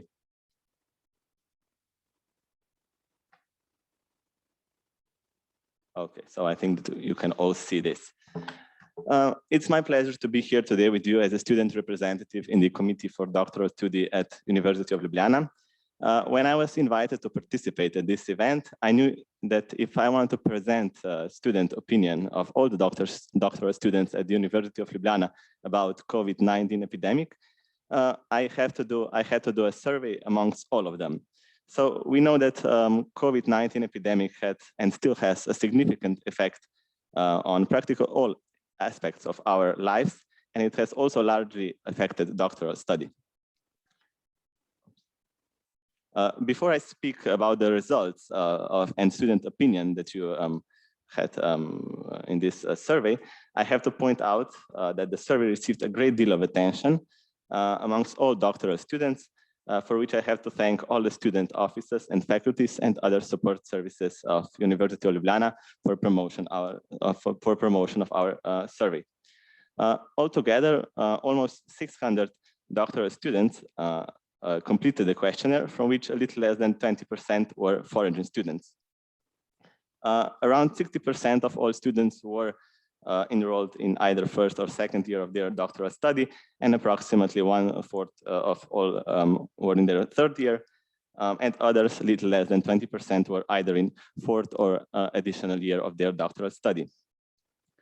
Students of almost all 26 faculties and academies of University of Ljubljana answered this questionnaire. I think that only one faculty was not represented. And the majority were from Faculty of Medicine, Faculty of Arts, and Biotechnical faculty, almost half of them, because these are also the faculties that have the biggest amount of doctoral students. And then followed by Faculty of Mathematics and Physics, and Faculty of Economics, and other faculties were represented in less than 5% of all. Almost half of them were employed as junior researchers on their faculties or institutes, and around 40% were employed elsewhere, and 20% of them were unemployed. So first of all, it's worth to mention that almost 93% of all students think that COVID-19 epidemic has affected their doctoral study, which is reasonable. When asked to what extent, almost 60% of them, well, more than 60%, answered that a lot, or very much, or a lot. Around 30% of them think that COVID-19 moderately affected their study, and just a bit more than 10% think that it has almost none or very little effect on their study. More than 2/3 of doctoral students, so now you're here, also think that they were deprived of the right doctoral experience compared to their other colleagues that studied before the COVID epidemics. So moving on to doctoral students' issues during epidemic and the lockdowns that we had, One of the main problems was that around 50% of all students did not have access to faculties, so to laboratories, offices, libraries, etc., that they of course need for their research work during the epidemic. When asked on which aspect of your doctoral study do you think that the epidemic affected the most, the majority, 45% of them, answered on research work and preparation of their doctoral thesis. Followed by international experiences, exchanges, and visits to other foreign countries. And of course on educational process, so lectures, seminars, and other aspects of this field. The main issue that they had encountered during the epidemics were, of course, obstructed research work, less communication with other colleagues, researchers, and also with their mentors, and of course, blocked physical access to faculties. A lot of students were complaining about confusing or unclear information or lack of them. They did not have access to their working space or laboratories, therefore their research work suffered. Also, not being able to get physical contact with some people like their mentors made things last much longer than usual. Some of them also complained that they could not even get in touch with mentors or some professors at their faculties. That is why they seek more flexibility for them regarding their work and deadlines from their faculties and university as whole. Some doctoral students, especially those in their first or second year, could not perform any first research and therefore have no preliminary data applying their doctoral thesis proposals. Altogether, with some other bureaucratic procedures due to COVID-19, they expect that their faculties and university will take that into account when considering terms for enrollment in higher years. Some other commonly stated issues were that they were overloaded with work, especially students in medical and health programs that needed to work in hospitals, and they did not have proper working conditions for working at home, so bad connection issues, etc. And of course, they had to take care of family and homeschooling their children. They also stated that at many times the boundaries between work and home are not clear anymore, and that they have to work all the time in order to accomplish everything that they were asked for. Of course, many of them also experience financial problems, especially those who are not employed and have no scholarships. Students, especially those in social sciences, who need to work with people for collecting data for their theses, also pointed out that they had limited or almost no access to interview their interviews, so their research work is very much deprived. For international students, they also experience many obstacles from administrative arrangements like visas, from problems on borders, inability to come in Slovenia, etc.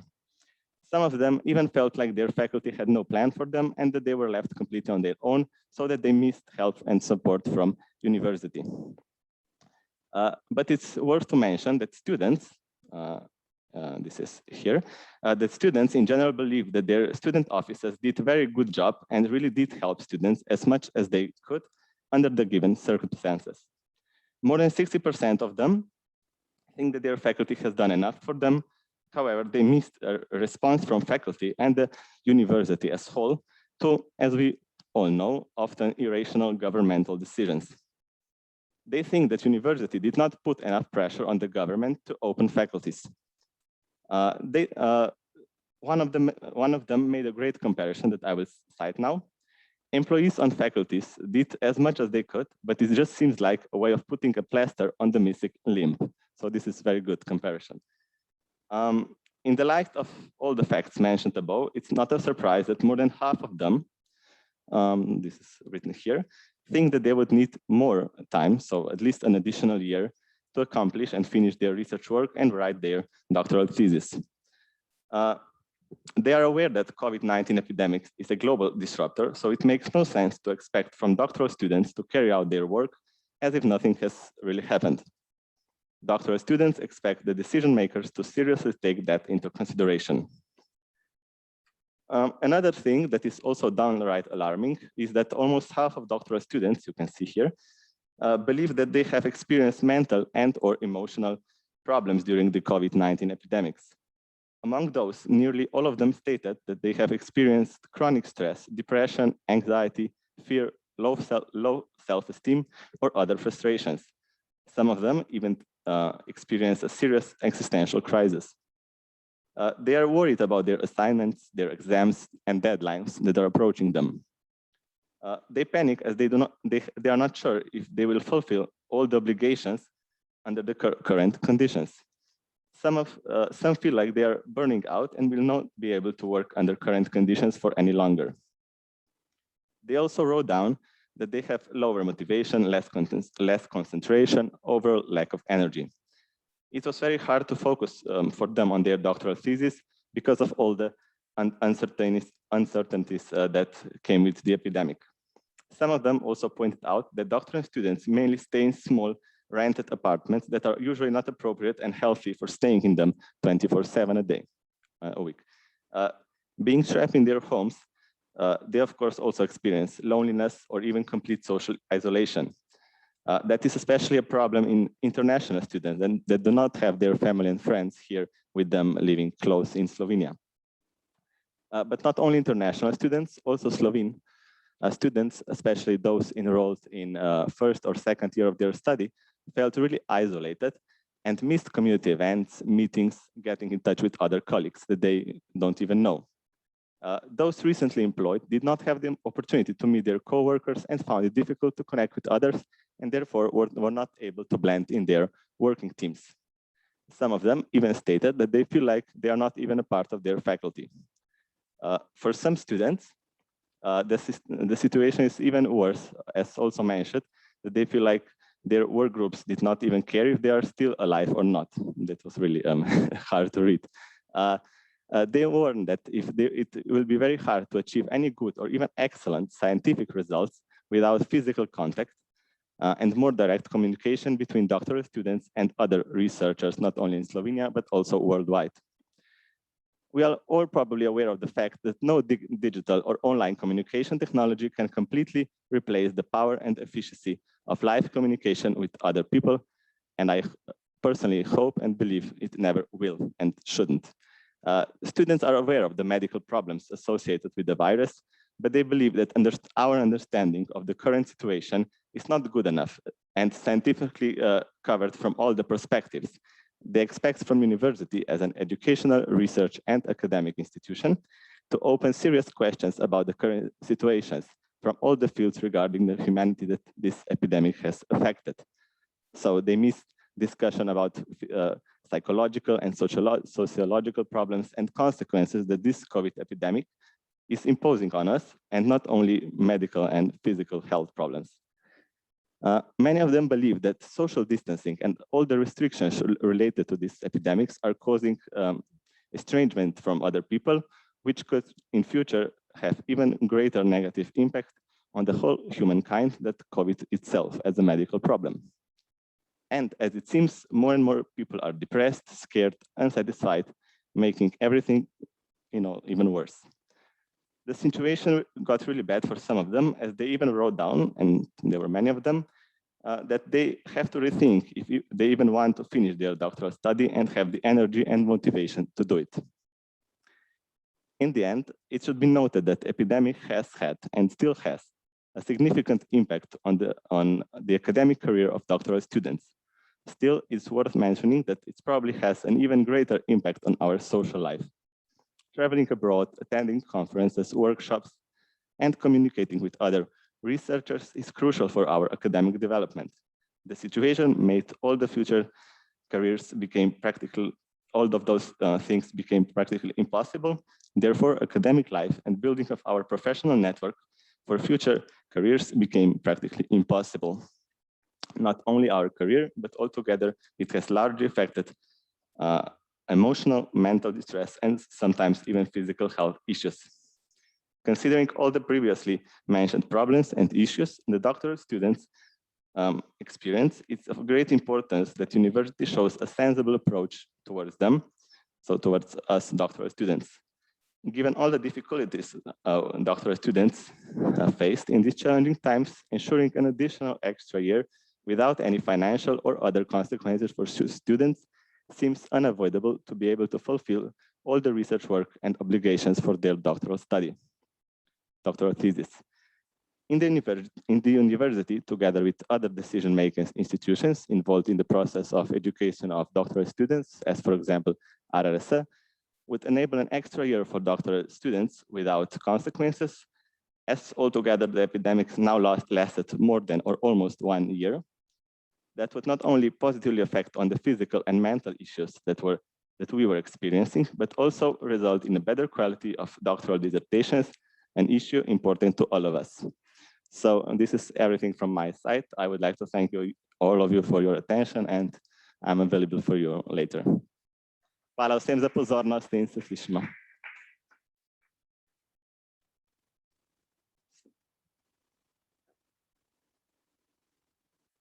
Najlepša hvala, Jura, tudi za vašo prezentacijo. Res smo slišali veliko, bilo je hudo leto, očitno nismo opravili dela najboljše, ampak smo imeli, okay, I will switch in English. So it was a hard year and we did what we were able to do. We didn't do it in the best possible way, but this was an experimental year. Next year we will have no excuses. So we heard you. We will, around this, I will not open a discussion now, but because we already lost a lot of our audience, and I don't want the last part of the program to do presentation without an audience. Obviously, at the University of Ljubljana, we do need some better communicational skills. So that goes also for some of the problems you pointed out. There were some measures, there were some things done, but we were not good enough in communicating them. So I'm once again thanking Špela and Jura for excellent voicing a lot of problems and voicing also some suggestions how we should deal with those problems. Thank you again. And to be better in communication, I'm now inviting the last panel to join me here. So I will not share my screen. I will ask Nataša Briški, magistra Nataša Briški je z nami, naša skoraj da hišna strokovnjakinja za komunikacije, da predstavi sebe, svoje kolegice in kaj so delali in kaj nam boste poročali. Izvolite. Najlepša hvala, Aleksandra. Jaz moram sam najprej najti tole moje. Ok, a ni? Bo, ne? Kako pa zdaj delim, da vsi slišijo? Ja. Jaz to naredim, ti pa lahko predstavljaš malo bolj angliško. Ja. Thank you, Alexandra. This is what happens with us Apple people. Ja, hvala. Glede zamude, nič hudega, so zelo zanimanjem poslušali vse, ampak to je tako v akademiji, rečeš 10 minut, pa je pol ure, pol pridete pa na televizijo, vas pa režemo in je ogenj v strehi. Jaz sem, I did 3 workshops and the topic was science, communication and mass media. My name is Nataša Briški and I'm coming from the field of media and mass communication. So I have been working for various media in Slovenia and abroad. And currently I am also working in a capacity of being editor-in-chief of Metas List. That's a website that covers a lot of science. We do a podcast about young PhDs, and I will talk about that later. But one of the things that they have been mentioning all the time was we don't have a lot of knowledge or enough knowledge to better communicate our science. So that's what we tried to do with our workshops. We had 3 of them, about 90 minutes long. Obviously, you can't learn everything in 3 times 90 minutes, but we did cover various issues. One was the mass media, just what is there that we are dealing with. Then we went through the differences between the new and old media, the social media and traditional media, just to better understand how the communication has changed. Obviously, as Professor Winter already said, there was a huge need. If there was a year when we needed scientists a lot for them to be vocal and to better communicate with the general public, it was last year, obviously due to COVID-19, but here is also the climate change issues. So we definitely do need them. And what we covered also was there are some dangers when you are dealing with the media and online media in particular. It's easy for fake news to spread, for disinformation and manipulation as well. So with a lot of it that you can choose from, it's important to know how to stand out from the crowd. So we went a little bit through this, and the science communication, how it is different communicating with the general public or the older population or younger one. So there are certain skills that is, I would say, good to master. One of the things is putting things into perspective, not only the language that we are using, but also, you know, how we are visually communicating with the public. What you see on the left is just like a comet that was approaching Earth. And scientists kept talking about how many kilometers wide it is, but then the LA Times put that comet in comparison with the Los Angeles. And that's the way people can easily understand or just see how big of a danger is. Or you probably remember 2 months ago with the big ship in the Suez Canal. Well, this is in Ljubljanica River. How it would look like. So it's important for you to tell great stories. There are certain rules what great stories have. Importance to use the visual communication the way you should, or just to grab the opportunities that are at your disposal. And we covered also the public speaking. What are the basic rules of the game? Different media, of course, different rules. And for the past year and a half, public speaking Zoom edition, where should the light be, how we should position ourselves, because, you know, when you are presenting is one, when you're just listening a presentation, it's not so important what's in your background or how it looks like. But if you're a presenter, it's, or it should be a different ball game.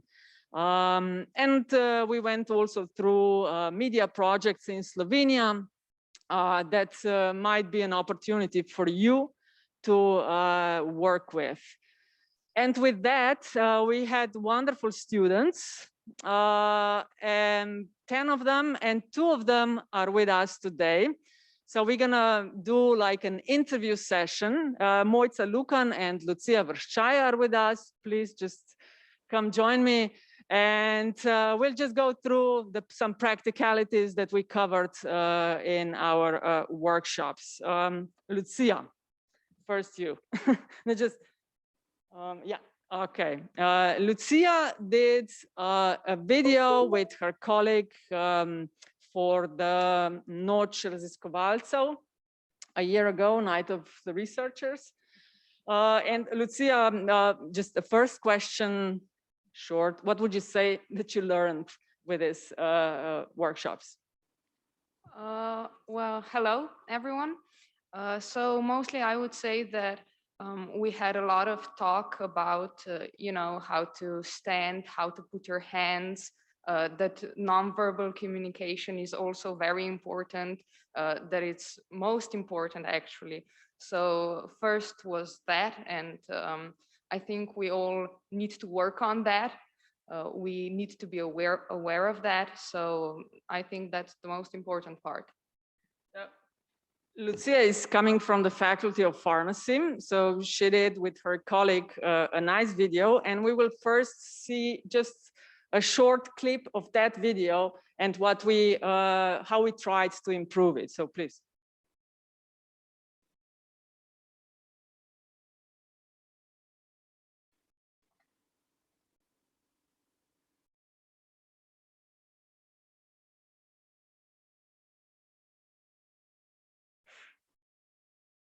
Mm-hmm.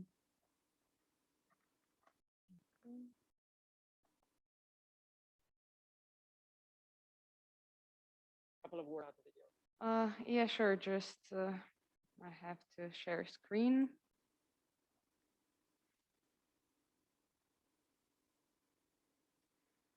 Okay, so this is a video that we did.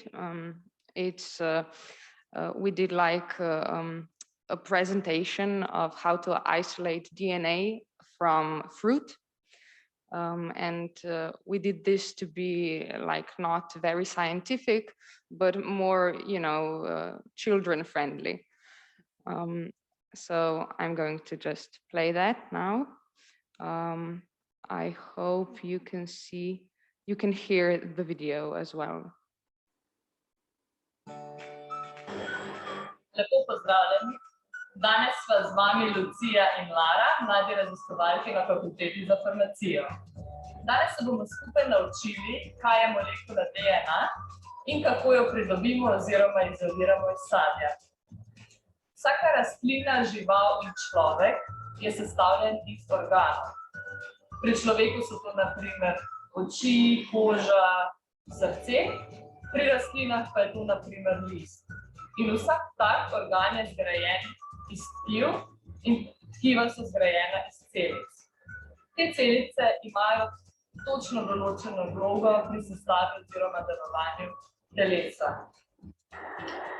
V celicah se nahajajo molekule DNA, ki jih lahko pogledamo pod zelo dobrim mikroskopom in imajo obliko lestve oziroma dvojne ljačnice. Čeprav so celice znotraj našega telesa s prostim očesom nevidne, pa je molekula DNA dolga kar 2 metra, zato mora biti v celicah kompaktno zvita oziroma nabita. Okay, so that was a nice opportunity for us to just analyze the whole video. But before she shows you what she did after the workshop, you need to know that you did that practically in a day, practically, yes, from Tuesday to Wednesday. Lucia, can you do something? And they did a 6-minute video. Yeah, well, you know, because of COVID and all the restrictions, you could see that we had masks and everything. And the plan was to have like this researchers' night at the university, I mean, at the faculty, but of course we couldn't. So we just had to like make this in, I don't know, a few days. And it was really hard. There weren't laboratories available. We couldn't come to, you know, to the place. So it was tough, but okay, we tried our best. So. No, you did a wonderful job, but now you have a version 2.0. Yeah, sure. I have another version. I mean, the COVID restrictions are still in place, but I think I did a better job, you know, in the second one. So I will just share.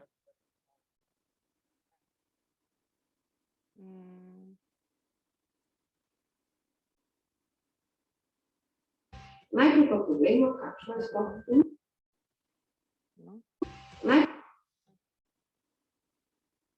Lahko dam ga drugega, sam ta je lepši, pa ima grafiko. Okay. Mislim, lahko damo oba. Ja, sej.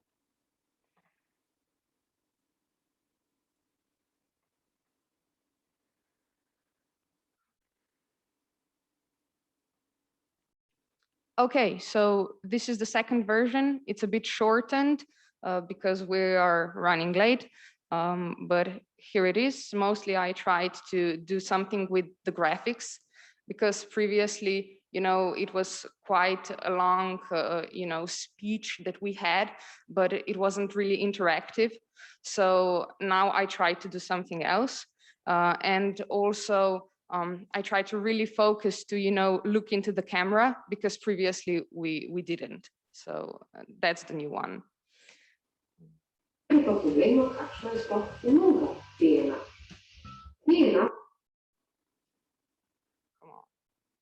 Pri vsaki celici, kaj bo počela. Obviously, it's not working very well. Česu in njena DNA pove, da bo pomagala. Looks like we have some issues with connection. Če je celica v srcu in bo njena DNA povedala, da bo pomagala pri bitju srca in s tem to krvi po človeškem telesu. Pri rastlinah pa recimo It happens. Naj celica pomaga pri zajemanju sončne svetlobe, s katero se rastline hranijo, kar imenujemo proces fotosinteze.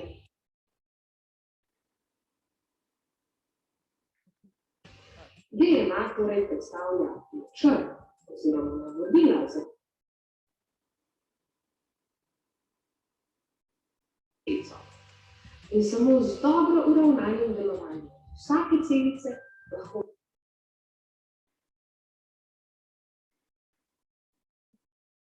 stane tako kompliciran organizem, kot je človeško telo. Good job. No, good job. So the point was, you know, if the video is about 6 minutes long, it's difficult for the time that we are in our attention deficit disorders to just look at someone for 6 minutes without something happening on the left or on the right. So I think you did a wonderful job. I know you have prepared another one, but maybe would you like to show it? No, it's okay. Due to technical issues, I think one was enough. Just tell us how long it took you to do that.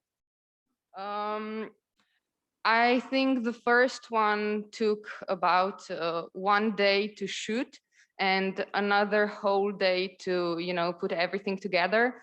So the second one was a bit shorter to shoot because it was just me. And I think it took also at least 8 hours to put together. To give you a perspective of how much it takes, the effort, time-wise, the energy to do something like that. But I do sincerely believe that it is the way forward. In order to show your work, to communicate with the general public, you need to know how to use the video. And I'm so happy that Lucia expressed interest in doing podcasting as well. So she is joining our team at Meta's podcast as well. Lucia, thanks so much. Yeah, sure, no problem. Thank you. And Mojca Lukan, okay, for start, you're coming from, okay, mi dve bova pa v slovenščini nadaljevali, vi pa prihajate iz fakultete, filozofske fakultete, čisto na kratko, kaj študirate? V bistvu na oddelku za pedagogiko in andragogiko študiram in delam doktorat na področju predšolske vzgoje. In tako je naslednje vprašanje, zakaj udeležba na teh delavnicah, v bistvu zakaj želite vedeti več o komuniciranju? Zdaj pa jaz vi, ti, to je nekaj, bi sva se že, ne, saj vem, ja.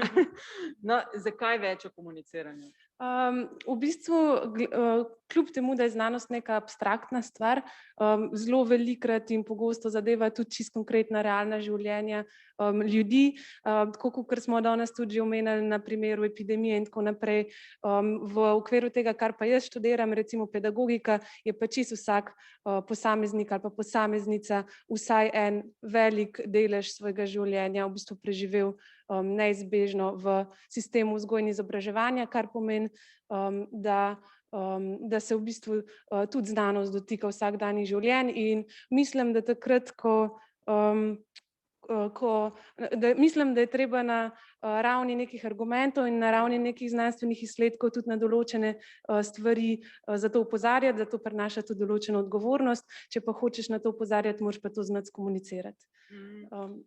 Ja, Mojca ima neke izkušnje z mediji še iz ene svoje prejšnje kariere. No, jaz sem tako iskreno skoraj do zadnjega trenutka trepetala, ali bo sploh uspela biti z nami, zaradi tega, ker je bila v prvih bojnih vrstah v bitki za referendum, ki so včeraj popoldne uspeli tiste podpise zbrati, tako sem vesela, da se je dobro končali. In kakšna je bila ta izkušnja? Z mediji ste imeli kaj v tem času? Tako, moja prva izkušnja z mediji v tem okviru včeraj. Ja, smo imeli, zaradi tega, ker je vedno, ko ena taka stvar se zgodi, pač tudi ogromno medijev zraven.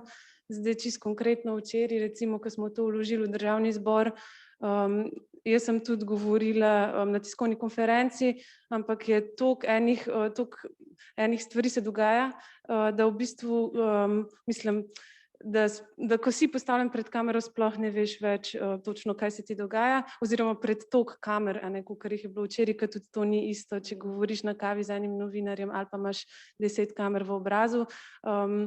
Tako da se mi zdi, mogoče, da je tudi zaradi tega tako pomembno te delavnice, pa to, kar smo imeli, ker če vsebino poznaš, če veš, kaj boš govoril, potem ni načeloma problema, tudi kot si pod stresom, hkrati pa isto velja tudi za neke način komunikacije in neke te stvari, o katerih smo govorili na delavnici.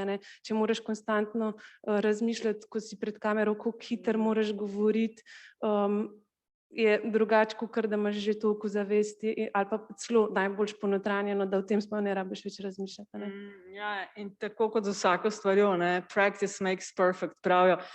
No, Mojca je na teh delavnicah, imeli smo različne predstavitve, Mojca se je odločila, ker se s tem ukvarjala v zadnjih mesecih intenzivno in nekaj, o čemer smo že govorili, namreč kako se je za vas spremenilo, kako je na vas zadnje leto vplivalo, in Mojca je o tem govorila, se pravi o tem šolanju na daljavo in je imela nastop, ki je bil všeč vsem ostalim, tako da ga bo v posodobljeni verziji ponovila. Ja, a ga lahko povem tako strukturno, kakor si nas ti naučila? Okay. Mi smo dobili na zadnji od delavnic za domačo nalogo, ali kako ne to rečemo, da vsak pripravi en kratek nastop, par minutni, v bistvu kot da bi to predstavljali medijem, ali o svojem doktoratu, o svojem delu ali pa karkoli, kaj je s to temo povezano, in potem smo si med sabo dali neko povratno informacijo in pa tudi Nataša je dala neko zelo strukturirano. In se mi zdi, da je bilo to za nas zelo dobro, ker imaš na splošno občutek, da znaš komunicirati, ker to delaš velik del svojega življenja, ampak potem, ko moraš povedati nekaj tako na kratko in konkretno, pa vidiš, da to v bistvu ni čisto res. In mislim, da smo tudi mi med sabo ugotovili, ker smo iz zelo različnih oddelkov in fakultet, da se niti med sabo nismo razumeli, kaj govorimo, pa smo pravzaprav vsi doktorski študenti. Tako da neka ta struktura, ki sem jo jaz dobila od teh delavnic z Natašo, je bila ta, da vedno najprej poveš na kratko, kaj je problem, o katerem boš govoril. To je bilo v mojem primeru to, da sem govoril o problemu šolanja na daljavo na ravni osnovne šole. Potem, da poveš, zakaj boš o tem govoril. To je bilo na tem primeru, o čemer sem jaz govorila, to je bil razlog, da v bistvu oblast, da Ministrstvo za izobraževanje, znanost in šport je mesece in mesece ponavljalo, da šolanje na daljavo poteka uspešno, ampak zato niso predložili v bistvu širši javnosti vsaj, niso predložili nikakršnih podatkov glede tega, se pravi, treba jim je bilo verjeti na besedo, kar pomeni, da v bistvu tudi ni bilo nekega prostora za to, da bi se stvari izboljšale oziroma da bi sploh vedeli, kaj stanje v resnici je.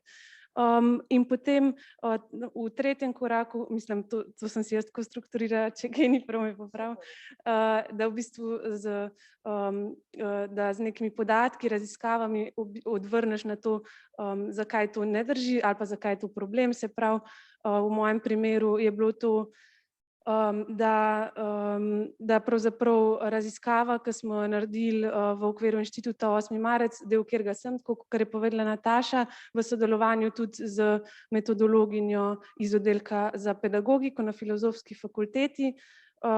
Izvedli smo to raziskavo med 6. in 11.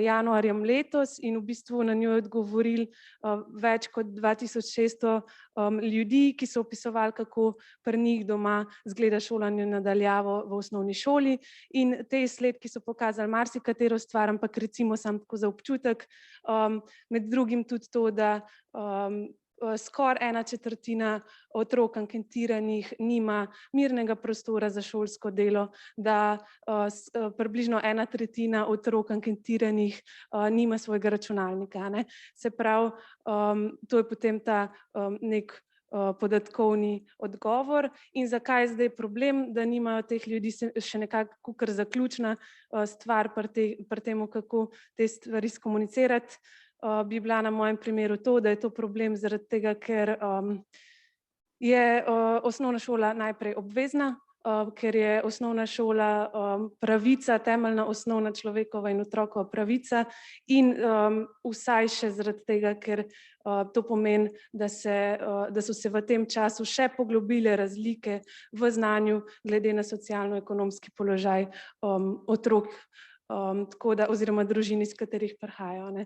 Potem pa nas je Nataša tudi naučila, tako kot ste lahko videli tudi prej na predstavitvi, da je vedno dobro, da če neko zgodbo, neko osebno zgodbo, pač ko govorimo o naslavljanju širše javnosti, zato da zbudi v ljudeh to neko emocijo, da se s tem poistovetijo in tako naprej, to je to. Najlepša hvala, Mojca. No, te stvari smo nekako obdelovali, se pravi komuniciranje in pa to, kar je tudi pri njenem primeru zelo pohvale vredno, aktivno državljanstvo, ne? Ker če kdo, intelektualci in intelektualke v naši družbi. Tako da hvala lepa tudi vama, krasno.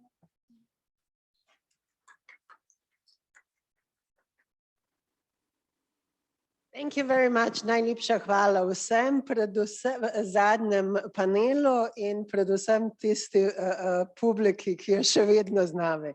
Torej, spoštovanja vredno število ljudi še vedno spremlja ta dogodek.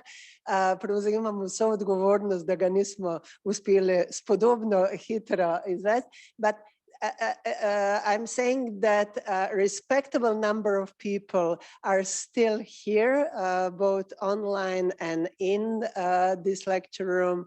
And I'm thanking all the participants, all the speakers, all guests for active and long participation in this meeting.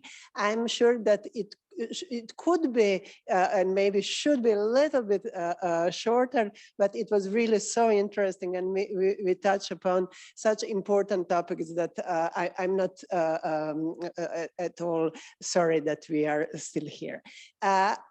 If there is any wish to comment or ask anything, floor is open, of course. I'm promising you that upon many of topics that we open, especially the planning for the reopening of doctoral education next year, we will use the data and information we heard about today and do some good planning. I'm thankful to Natasha and colleagues for showing us how we can learn better for better communication. We will continue with that. I will not mention all the things we heard today, and we will take and develop in future work of Doctoral School of University of Ljubljana. I'm especially thankful for speakers who spoke at the beginning and are still with us. Greetings to all parts of Europe, greetings to all parts of Slovenia. Thank you again. I'm closing now this meeting because I didn't see any hands raised. And I'm standing here between you and your dinners. So thank you again for participation. See you on the next meeting of Doctoral School of University of Ljubljana. Hvala najlepša.